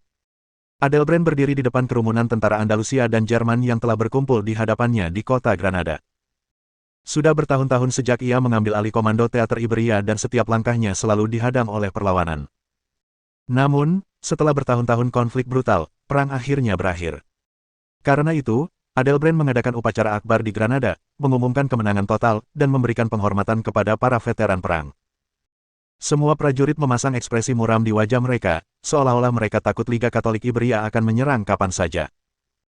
Meskipun mereka tahu perlawanan telah berhasil dipadamkan, sebagian besar karena kebrutalan Rey Hesgarde, mereka masih paranoid akan serangan musuh. Bahkan Adelbrand tampak sangat kelelahan saat menatap pasukannya dengan tatapan kosong yang sama seperti yang mereka miliki. Perang ini berbeda dari perang-perang lain yang pernah diikuti Jerman. Perang ini dimulai dengan pasukan lapangan, dan berakhir dengan perang gerilya dan perkotaan dalam skala yang merenggut lebih dari 10.000 nyawa Jerman. Mengenai korban jiwa Andalusia dan Katolik, jumlahnya mencapai jutaan. Sebagai orang yang memegang kendali penuh atas operasi tempur di Semenanjung Iberia, dan yang telah memimpin upaya tersebut selama bertahun-tahun, Adelbrand mungkin yang paling lelah. Namun, ia berusaha sekuat tenaga untuk tidak menunjukkan kelelahan pertempuran di wajahnya saat ia dengan berani mengumumkan berakhirnya perang yang telah berlangsung hampir 1 dekade. Kita berdiri di sini hari ini untuk merayakan berakhirnya sebuah perang, perang yang telah menelan banyak sekali kebohongan setelah kehancurannya. Saya sendiri berdiri di sini di hadapan Anda semua dengan rasa tak percaya yang mendalam atas peristiwa monumental ini, karena, seperti banyak dari Anda, saya telah terlibat dalam konflik ini selama beberapa tahun. Saya rasa saya harus mulai dari awal. Hampir 1 dekade yang lalu, pria yang kini dikenal sebagai Kaisar Berengar von Kufstein menjanjikan dukungannya kepada negara kecil Granada. Sebuah tindakan yang memicu kemarahan kepausan, dan seluruh Eropa. Alasan tindakan ini memicu begitu banyak kemarahan adalah karena Emirat Granada merupakan sisa terakhir kekuasaan Muslim di Semenanjung Iberia. Reconquista telah berlangsung selama berabad-abad, dan akibatnya, negara Muslim Al-Andalus yang dulunya dominan telah menyusut menjadi sebuah emirat kecil di selatan semenanjung. Umat Katolik, menjelang kemenangan yang seharusnya mereka raih, kini menghadapi ancaman baru di wilayah tersebut. Kaisar, dengan kebijaksanaannya yang tak terbatas, telah mengutus seorang teman lama saya, Marsekal Lapangan Arnulf von Thierry, ke Ibria agar ia dapat mendukung mantan Sultan Granada dalam upayanya mempertahankan perbatasannya. Saat itulah perang yang kita semua alami dimulai. Tidak mengherankan bahwa kerajaan Katolik menjadi terancam oleh hal ini dan akhirnya bergerak menuju perbatasan Granada di mana mereka terkejut menghadapi perlawanan sengit dari gabungan pasukan Granada dan Jerman. Perang berlanjut selama beberapa waktu di bawah kendali pendahulu saya, di mana kemenangan diraih dan kerugian diderita oleh kedua belah pihak. Akhirnya, Uni Ibria dibentuk dan, sebagai hasilnya, saya dikirim ke Ibria dengan tujuan mendukung Arnulf dan kampanyenya. Pertempuran terjadi, dan bahkan Kaisar sendiri bergabung dengan kami di medan perang, bersama dengan sekutu Bizantiumnya. Dengan kemenangan atas kerajaan-kerajaan Ibria, kami berhasil mengamankan perdamaian sementara melalui perjanjian Aquitaine. Perjanjian ini memungkinkan kami untuk mencaplok Portugal dan menyatakan diri sebagai kesultanan sejati. Namun, meskipun rakyat Granada dapat bernapas lega, para prajurit tidak diberikan kemewahan tersebut. Sebaliknya, mereka terpaksa bertempur di Portugal melawan para panglima perang, penguasa lalim, dan fanatik. Pemberontakan internal ini berlangsung selama bertahun-tahun hingga Spanyol bersatu menjadi satu kerajaan dan menyatakan perang terhadap kami. Dalam upaya merebut tambang saltpeter kami, hasilnya adalah kemenangan telak Andalusia dalam satu pertempuran. Namun, hal ini tetap tidak mengakhiri pertumpahan darah. Kepausan justru mendukung para fanatik agama dengan senjata dan perbekalan untuk melanjutkan perjuangan mereka melawan Al-Andalus dan Jerman. Setelah bertahun-tahun mengerahkan pasukan dan sumber daya ke Ibria, dan berbagai upaya perdamaian, Kaisar akhirnya muak dengan pemberontakan dan mengirim Rey Hesgarde untuk mengakhiri perlawanan Katolik untuk selamanya. Rey Hesgarde, bersama sekutu Andalusia mereka, menyapu bersih setiap kota, membunuh setiap pemberontak yang mereka temui. Sementara itu, agen-agen kerajaan bekerja secara diam-diam untuk menangkap dan menginterogasi para teroris Katolik agar mereka dapat mempelajari lebih lanjut tentang bagaimana Liga Katolik Ibria yang misterius beroperasi. Namun, terlepas dari upaya terbaik kami, perang terus berlanjut, dan baru setelah pengadilan api Kaisar, di mana Tuhan di surga menghakimi kepausan bersalah atas kejahatan mereka, semangat perlawanan di antara umat Katolik Ibria akhirnya runtuh. Sejak saat itu, sedikit orang yang masih bertahan telah segera dikirim ke akhirat. Kini, setelah beberapa hari yang lalu, saya Adelbrand von Salzburg, pengurus Ibria, dengan ini menyatakan berakhirnya perang. Mulai hari ini, umat Kristen dan Muslim akan hidup berdampingan di Kesultanan Al-Andalus tanpa takut akan diskriminasi. Saya juga ingin mengumumkan pembentukan Gereja Reformis Ibria, yang telah bangkit dari abu tirani kepausan. Bersama-sama, Sultan dan pemerintahannya akan bekerja sama dengan Gereja Reformis dan Kekaisaran Jerman untuk memastikan era kemakmuran yang baru. Setelah mengatakan hal itu, Adelbrand memberi hormat kepada para prajurit, yang membalas isyaratnya dan meneriakkan seruan perang dalam bahasa mereka masing-masing. Gott mit uns. Allahu Akbar. Adelbrand segera turun dari panggung dengan ekspresi lelah di wajahnya. Meskipun ia membuat beberapa klaim yang berani, kenyataannya adalah ia memiliki banyak pekerjaan yang harus dilakukan jika ia ingin membawa ketertiban dan modernisasi ke Kesultanan Al-Andalus. Perang yang berlangsung hampir 10 tahun telah menghancurkan kota-kota dan membakar sebagian besar ladang di semenanjung Ibria. Memulihkan perdamaian yang pernah ada di wilayah tersebut akan menjadi upaya yang panjang dan sulit. Bahkan dengan bantuan teknologi yang telah diterima Al-Andalus dari Reich, masih butuh waktu bertahun-tahun sebelum Ibria dapat bertahan hidup sendiri, tanpa dukungan terus-menerus dari Jerman. Namun, Berengar telah mempercayai Adelbrand untuk membangun Ibria menjadi wilayah makmur yang dapat diwariskan dan dikembangkan oleh putranya, Gazi. Jika Kaisar mempercayainya dengan posisi seperti itu, Adelbrand pasti akan menjalankan misinya sebaik mungkin. Kendati tekad dalam hati lelaki itu kuat, ia masih berada di bawah tekanan yang amat besar, dan karena itu, ia meraih botol minuman keras di saku mantelnya dan menenggak seteguk minuman keras.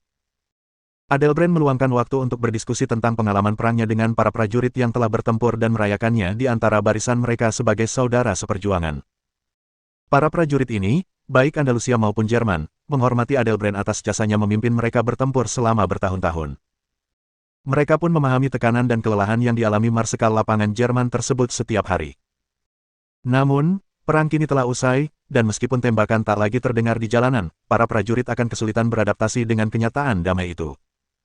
Karena itu, tak heran jika Adelbrand kembali ke istana dengan konvoi lapis baja dari lokasi perayaan setelah perayaan benar-benar berakhir. Pria itu telah kehilangan banyak teman selama bertahun-tahun peperangan, dan kini ia harus bekerja keras membangun kembali apa yang telah hancur. Sudah lama sejak ia memiliki kesempatan untuk kembali ke tanah leluhurnya di Salzburg. Ia bertanya-tanya seberapa besar kota itu telah berubah sejak terakhir kali ia melihatnya. Bahkan, impian terbesarnya adalah pulang ke rumah dan melihat bagaimana nasib keluarganya. Saat menginjakkan kaki di istana, Adelbrand tidak mendapatkan kedamaian dan ketenangan yang diinginkannya. Sebaliknya, sekretarisnya, seorang perempuan muda Spanyol berdada besar, menghampirinya dan menyerahkan sebuah telegram sebelum meringkas isinya. Kaisar telah memanggil Anda ke Kufstein. Pesan itu tidak menjelaskan alasannya, tetapi jelas bahwa permintaan ini tidak dapat dinegosiasikan. Saya sudah menyiapkan barang bawaan Anda hanya perlu memeriksanya untuk memastikan semuanya sudah tercatat. Tentu saja, Adelbrand tidak tahu bahwa ia dipanggil untuk merayakan hari kemenangan. Kemenangan Jerman di Iberia terbukti menjadi akhir dari perlawanan Katolik di dunia. Dengan kepergian Paus dan para kardinalnya, tidak ada lagi sistem yang dapat menggantikannya. Agama Katolik telah tereduksi menjadi sejumlah keuskupan lokal kecil, banyak di antaranya beralih ke variasi lokal pemikiran reformis dengan cepat, atau bahkan terpecah menjadi aliran pemikiran mereka sendiri. Dengan demikian, perang di Iberia benar-benar merupakan napas terakhir dari sebuah agama yang sekarat. Bab 819 Para tamu tiba bagian 1. Pangeran Hans dari Jerman duduk di sebuah ruangan dengan seorang gadis cantik berambut merah di sampingnya. Gadis itu menyandarkan kepalanya di dada kecil sang pemuda dan menangis sejadi-jadinya di balik tuniknya. Sedemikian rupa sehingga riasannya luntur, dan dengan demikian, menodai wajah cantiknya. Numi baru saja menerima kabar bahwa ayahnya telah meninggal dunia selama perang melawan Reich, dan bahwa saudara laki-lakinya kini telah menjadi Raja Hongaria yang baru. Ia hanya akan hidup sebagai boneka Kaisar Jerman. Meskipun berminggu-minggu telah berlalu sejak pertempuran itu terjadi, Putri Hongaria yang masih muda baru saja mengetahui kabar kematian ayahnya, dan kesulitan mencerna kesedihannya. Sejak pertama kali tiba di istana, ia sudah menduga sesuatu telah terjadi pada keluarganya, tetapi ia tidak tahu apa itu. Lagi pula, seseorang seperti dirinya tidak layak ditunangkan dengan Pangeran Jerman, namun kenyataannya memang begitu. Numi selama ini menjaga jarak dengan Hans, karena ia sangat takut pada Ibu Hans. Ibu Hans tampaknya selalu mengawasinya. Baru setelah mengetahui kematian ayahnya, Numi menghubungi Hans yang sudah ia anggap seperti adik, dan mencurahkan dukanya. Hans hanya bisa berpura-pura peduli. Sebenarnya, ayah gadis itu adalah musuh Reich dan mendapatkan balasan yang setimpal, atau begitulah yang dipikirkan Pangeran Jerman. Meskipun ia tidak akan pernah membahas pandangan ini dengan lantang, setidaknya tidak kepada gadis yang sedang menderita itu. Hari ini adalah hari yang penting. Demi perayaan hari kemenangan yang akan datang, Berengar telah pergi dan mengundang semua raja dari Eropa, Afrika Utara, dan Timur Dekat untuk datang dan mengunjungi Kufstein. Mereka dan keluarga mereka akan tinggal di bawah satu atap, yaitu milik Kaisar. Lagi pula, istananya memang cukup besar untuk menjamu begitu banyak tamu. Namun, menjelang acara monumental ini, Numi telah mengetahui kebenarannya, dan karena itu, ia tidak dalam posisi untuk menyambut para tamu. Ia malah bergegas pergi bersama Hans dan menangis hingga tertidur. Baru setelah gadis itu benar-benar memasuki alam mimpi, Hans menghela napas lega dan meninggalkannya. Hans meninggalkan kamar gadis itu, dan langsung dipergoki oleh ibunya yang sedang mencarinya. Linde tampak berseri-seri seperti biasa, tetapi wajahnya yang cantik dipenuhi ekspresi seorang ibu yang suka mengomel, yang tak segan-segan mengungkapkan pendapatnya kepada putranya yang bandel.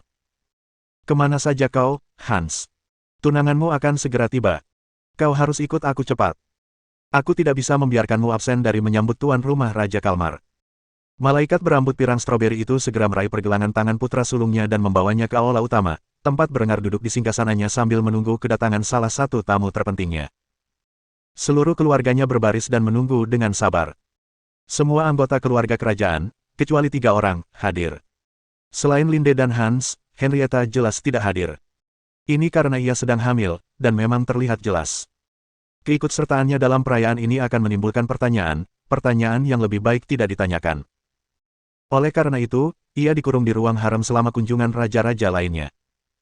Penthouse di puncak istana hanya dapat diakses oleh Berengar dan para kekasihnya, dan selalu dijaga ketat oleh anggota Reichsgarde.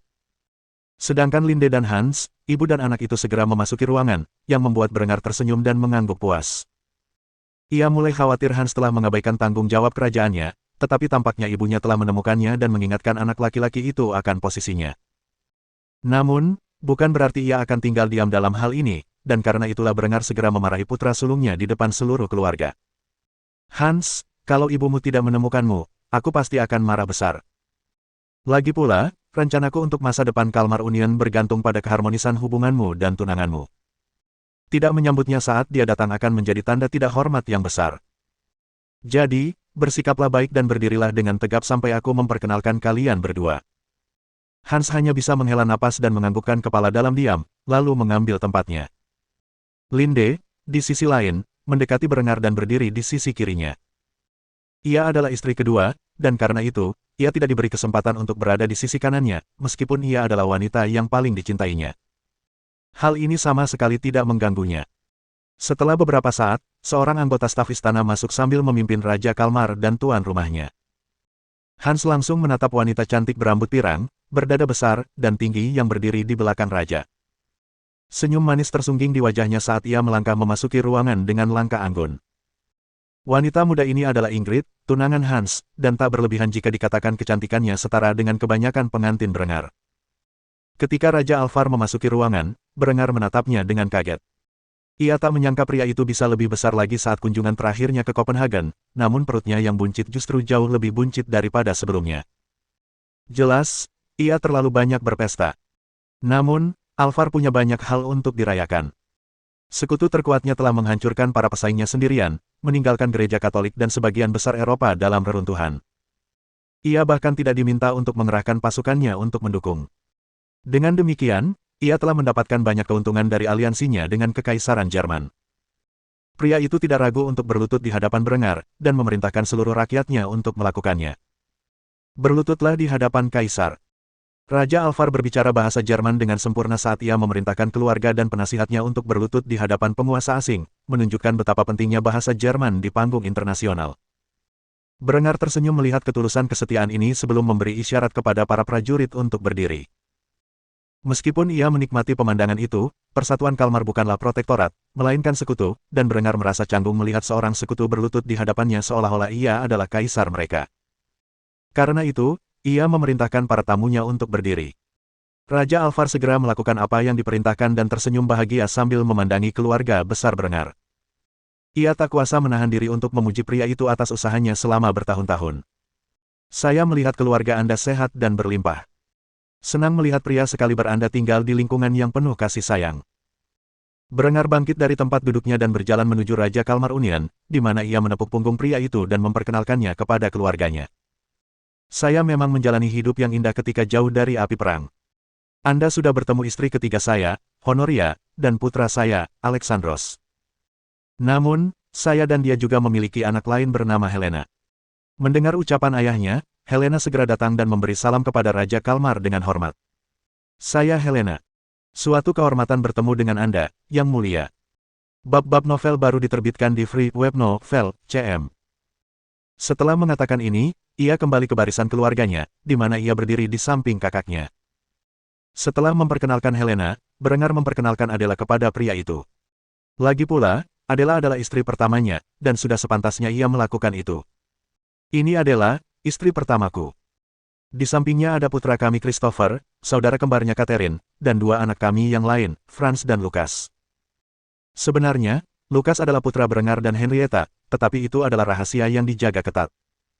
Kisah resminya adalah Henrietta tidak dapat melahirkan karena luka yang dideritanya akibat peluru sang pembunuh. Karena itu, ia memutuskan untuk mengabdikan hidupnya untuk membantu saudaranya menjalankan kekaisaran. Mengapa Berengar tidak mengungkapkan bahwa Henrietta memang bibi tirinya, dan bahwa mereka memiliki hubungan dekat? Itu karena secara teknis Henrietta adalah anak haram kakeknya.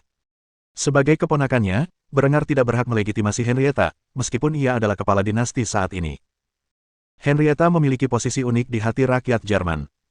Ia dicintai semua orang, dan dianggap oleh banyak orang sebagai malaikat pelindung Reich.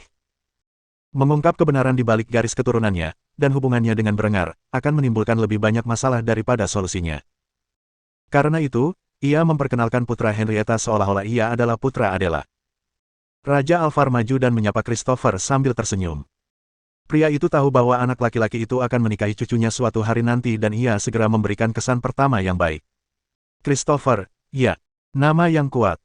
Nama kita mirip dengan nama tempat asal kita. Bahkan, putra sulungku juga bernama Christopher. Kamu anak laki-laki yang kelak akan menikah dengan cucu perempuan sulungku. Christopher melangkah maju dan memperkenalkan diri kepada Raja Alvar. Ia mengangkat kepalanya tinggi-tinggi, seolah-olah ia sendiri setara dengan Raja Alvar. Benar sekali. Katakan padaku, apakah tunanganku ada di sini hari ini? Aku ingin sekali bertemu dengannya.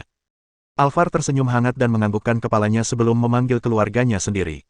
Astrid, kemarilah dan temui tunanganmu. Apa yang akan terjadi adalah pertemuan yang akan menentukan apakah rencana Berengar untuk Kalmar Union akan membuahkan hasil. Bab 820 Para Tamu Tiba Bagian 2. Keheningan memenuhi ruangan saat seorang gadis kecil melangkah maju dari barisan belakang keluarganya. Seperti Christopher, Astrid masih anak-anak, kira-kira berusia 5 tahun. Putri dari Persatuan Kalmar itu praktis seperti boneka hidup dengan kulit porselen, wajah berbentuk hati, hidung mancung, dan iris biru es yang lebar. Rambut pirang platinanya panjang di belakang, namun tetap memiliki dua kuncir kuda khas yang diikat dengan pita. Meskipun penampilannya seperti boneka, Astrid sama sekali tidak tabah, dan agak malu-malu saat ia terhuyung ke depan dan mencoba membungkuk.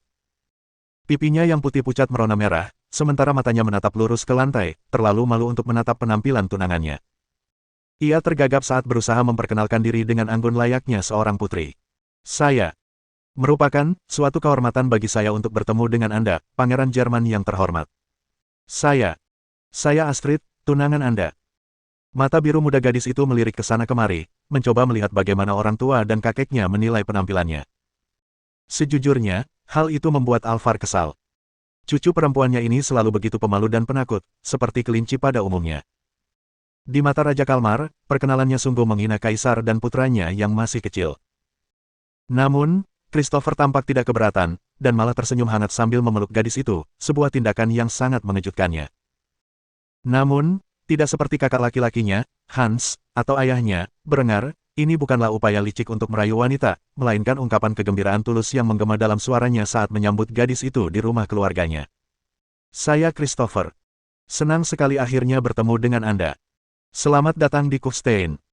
Semoga Anda menikmati kunjungan Anda, karena suatu hari nanti kita akan tinggal di sini bersama sebagai keluarga. Meskipun awalnya Astrid menolak pelukan Christopher, ia segera terhanyut dalam momen itu, karena anak laki-laki itu memperlakukannya lebih baik daripada keluarganya sendiri. Adela menatap putra kecilnya yang bertemu tunangannya dan tersenyum. Sementara itu, Berengar mengamati seluruh pemandangan itu. Jika Hans mewarisi kecerdasan ayahnya, dan sifat licik ibunya, maka Christopher mewarisi kecerdasan ayahnya dan kebaikan hati ibunya. Hal ini dianggap Berengar sebagai kelemahan sekaligus kekuatan. Reich tidak akan selalu berada dalam posisi perang, dan karena itu, seorang penguasa yang baik hati bisa menjadi hal yang baik di masa damai. Namun, dalam api perang, kebaikan hanya akan membuatmu terbunuh, dan karena Jerman cepat atau lambat akan berselisih dengan dunia, Berengar saat ini condong ke Hans sebagai penerusnya. Meskipun masih terlalu dini untuk memilih pemenang kompetisi keluarga, lagi pula Berengar memiliki banyak putra Jerman, dan mustahil untuk mengetahui bagaimana Joseph, Franz, dan Lukas akan bernasib sama. Maka, Berengar memilih untuk mengamati dan menunggu, sementara Christopher terus berbicara kepada tunangan mudanya seolah-olah mereka sudah berteman lama. Sifat lembut Pangeran Jerman sudah cukup untuk membujuk gadis itu keluar dari zona nyamannya, atau setidaknya setelah beberapa waktu berlalu. Untuk saat ini, ia masih diam sebisa mungkin, dan tergagap di setiap kalimat yang terpaksa ia ucapkan. Perilaku aneh ini membuat Berengar bertanya kepada Raja Alvar tentang kondisi mental gadis itu. Apakah cucu perempuan Anda selalu gagap seperti itu? Atau apakah ini gejala kecemasannya? Alvar segera menepis kekhawatiran Berengar tentang potensi masalah genetik, meskipun dia tidak tahu apa itu gen, dan meyakinkan kaisar bahwa garis keturunannya kuat. Dia kesulitan berbicara dengan orang asing, tapi saya jamin, di antara orang-orang yang membuatnya nyaman, dia sama cepatnya dengan siapapun. Menanggapi hal ini, Berengar hanya bisa menganggukkan kepala dalam diam sambil mengamati putranya berinteraksi dengan putri muda Denmark. Persatuan Kalmar bukanlah entitas politik yang bersatu, melainkan persatuan beberapa kerajaan yang masing-masing diperintah oleh keluarga kerajaannya sendiri, yang saat itu dipimpin oleh Raja Denmark. Setelah berpikir sejenak, Berengar melanjutkan perkenalan anggota keluarganya. Akhirnya, Berengar berhenti pada Linde, yang tersenyum manis sambil membungkuk di hadapan Raja Kalmar. Berengar menyeringai bangga saat memperkenalkan istri kesayangannya kepada tamunya dari utara. Ini istri kedua saya, Linde. Tampaknya, saya bukan apa-apa. Berengar memang sedikit melebih-lebihkan, tetapi tidak terlalu berlebihan. Meskipun sebagian besar kesuksesan Berengar disebabkan oleh kecerdasannya yang tinggi, dan pengetahuannya tentang masa depan. Sebenarnya, Linde telah bertanggung jawab dalam banyak hal atas kenaikannya yang cepat ke tampuk kekuasaan. Bakatnya dalam intrik tak tertandingi di panggung dunia, dan ia tak akan hidup hari ini tanpa usahanya. Linde menunjukkan sikap anggun saat menyapa Raja Kalmar. Meskipun kata-katanya ramah, tatapannya tajam bak elang, yang sama sekali tak disadari Alvar. Raja Alvar, senang akhirnya bertemu denganmu. Aku sudah banyak mendengar tentangmu. Lebih dari satu anggota Reichsgarde tersentak ketika mendengar bagian terakhir salam Kaiserin. Hanya sedikit orang di luar intelijen kekaisaran yang tahu bahwa Linde adalah mata-mata yang mengendalikan Reich dengan jaringan intriknya. Mereka yang tahu menyadari betapa mengerikannya kata-kata, "Aku sudah banyak mendengar tentangmu," ketika terucap dari bibir menggoda wanita berambut merah ini. Raja Alvar tidak menyadari kenyataan ini dan hanya tersenyum serta menganggukkan kepala. Ia membiarkan Berengar mendekati putranya, Hans, yang hendak diperkenalkannya ketika Ingrid bergegas keluar dari tempatnya dan memeluk erat anak laki-laki itu sambil membenamkan kepalanya di dada Ingrid yang besar. Tindakan ini mengejutkan semua orang, termasuk Hans, yang langsung curiga dengan niat wanita itu. "Kau pasti Pangeran Hans. Aku langsung mengenalimu. Ayahmu sangat tampan, dan kecantikan ibumu sungguh tak tertandingi. Tak heran kau sendiri anak muda yang sangat tampan. Oh, di mana sopan santunku? Aku Ingrid, tunanganmu." Setelah mengatakan ini, perempuan muda itu melotot ke arah Veronica, yang menatapnya dengan kaget. Ingrid punya caranya sendiri untuk mencari tahu siapa tunangan Hans, dan ia telah menggunakan jaringan itu untuk menggali semua informasi yang bisa ia temukan tentang Veronica dan yang lainnya. Sebagai seorang reformis Nordik yang taat, Ingrid tidak menyetujui poligami dan bertekad untuk merebut Hans dari perempuan-perempuan lain dengan cara apapun. Apalagi sekarang setelah akhirnya ia melihatnya. Sejak pertama kali melihat Hans, Ingrid tahu Hans akan menjadi pria yang luar biasa tampan saat dewasa nanti. Langkah pertama dalam rencana besarnya adalah membuat Hans jatuh cinta padanya saat ia masih kecil.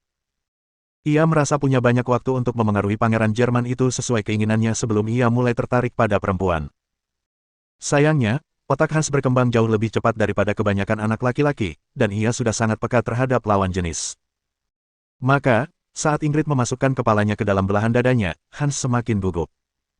Akhirnya, ia mendorong wanita muda itu menjauh sebelum ibunya sempat turun tangan dan memulihkan ketenangannya.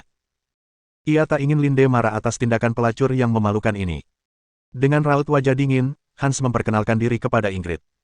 "Putri Ingrid, saya Hans von Kufstein. Senang akhirnya bisa bertemu dengan Anda." Ingrid terkejut melihat betapa tenangnya Hans. Ia pikir setidaknya tindakannya yang terlalu penuh kasih sayang akan mengganggu Hans. Sebenarnya, pangeran Jerman itu sangat bingung dengan apa yang baru saja terjadi, tetapi ia adalah aktor yang ulung, dan dapat dengan mudah menutupi emosinya yang memuncak dengan sikap tabah. Kurangnya perhatian yang dirasakan Ingrid membuat gadis itu cemberut, terutama ketika ia melihat Veronica yang lebih muda mencibir dengan nada meremehkan. Veronica cukup mengenal Hans untuk tahu kapan ia sedang berakting, tetapi fakta bahwa Ingrid tidak menyadari perasaan anak laki-laki itu sebenarnya adalah bukti sederhana bahwa perempuan itu tidak masuk akal. Ingrid mengira Hans hanyalah seorang anak kecil, padahal kenyataannya, pikiran Hans jauh melampaui pikirannya. Hans memperhatikan pertukaran pandang singkat antara kedua anjingnya, dan langsung mengerti apa maksud Ingrid. Ingrid sedang mengincar Hans, seolah-olah ini adalah hubungan monogami dan tunangan-tunangan Hans yang lain hanyalah selingkuhan. Namun, akankah Hans terjebak dalam nasib mengerikan seperti itu? Ia telah menyaksikan selama bertahun-tahun istri-istri ayahnya bersaing untuk mendapatkan hatinya, dan ia telah belajar banyak tentang seni memanipulasi perempuan. Jika Ingrid mengira ia akan datang ke rumahnya dan membawanya pergi, ia sudah gila.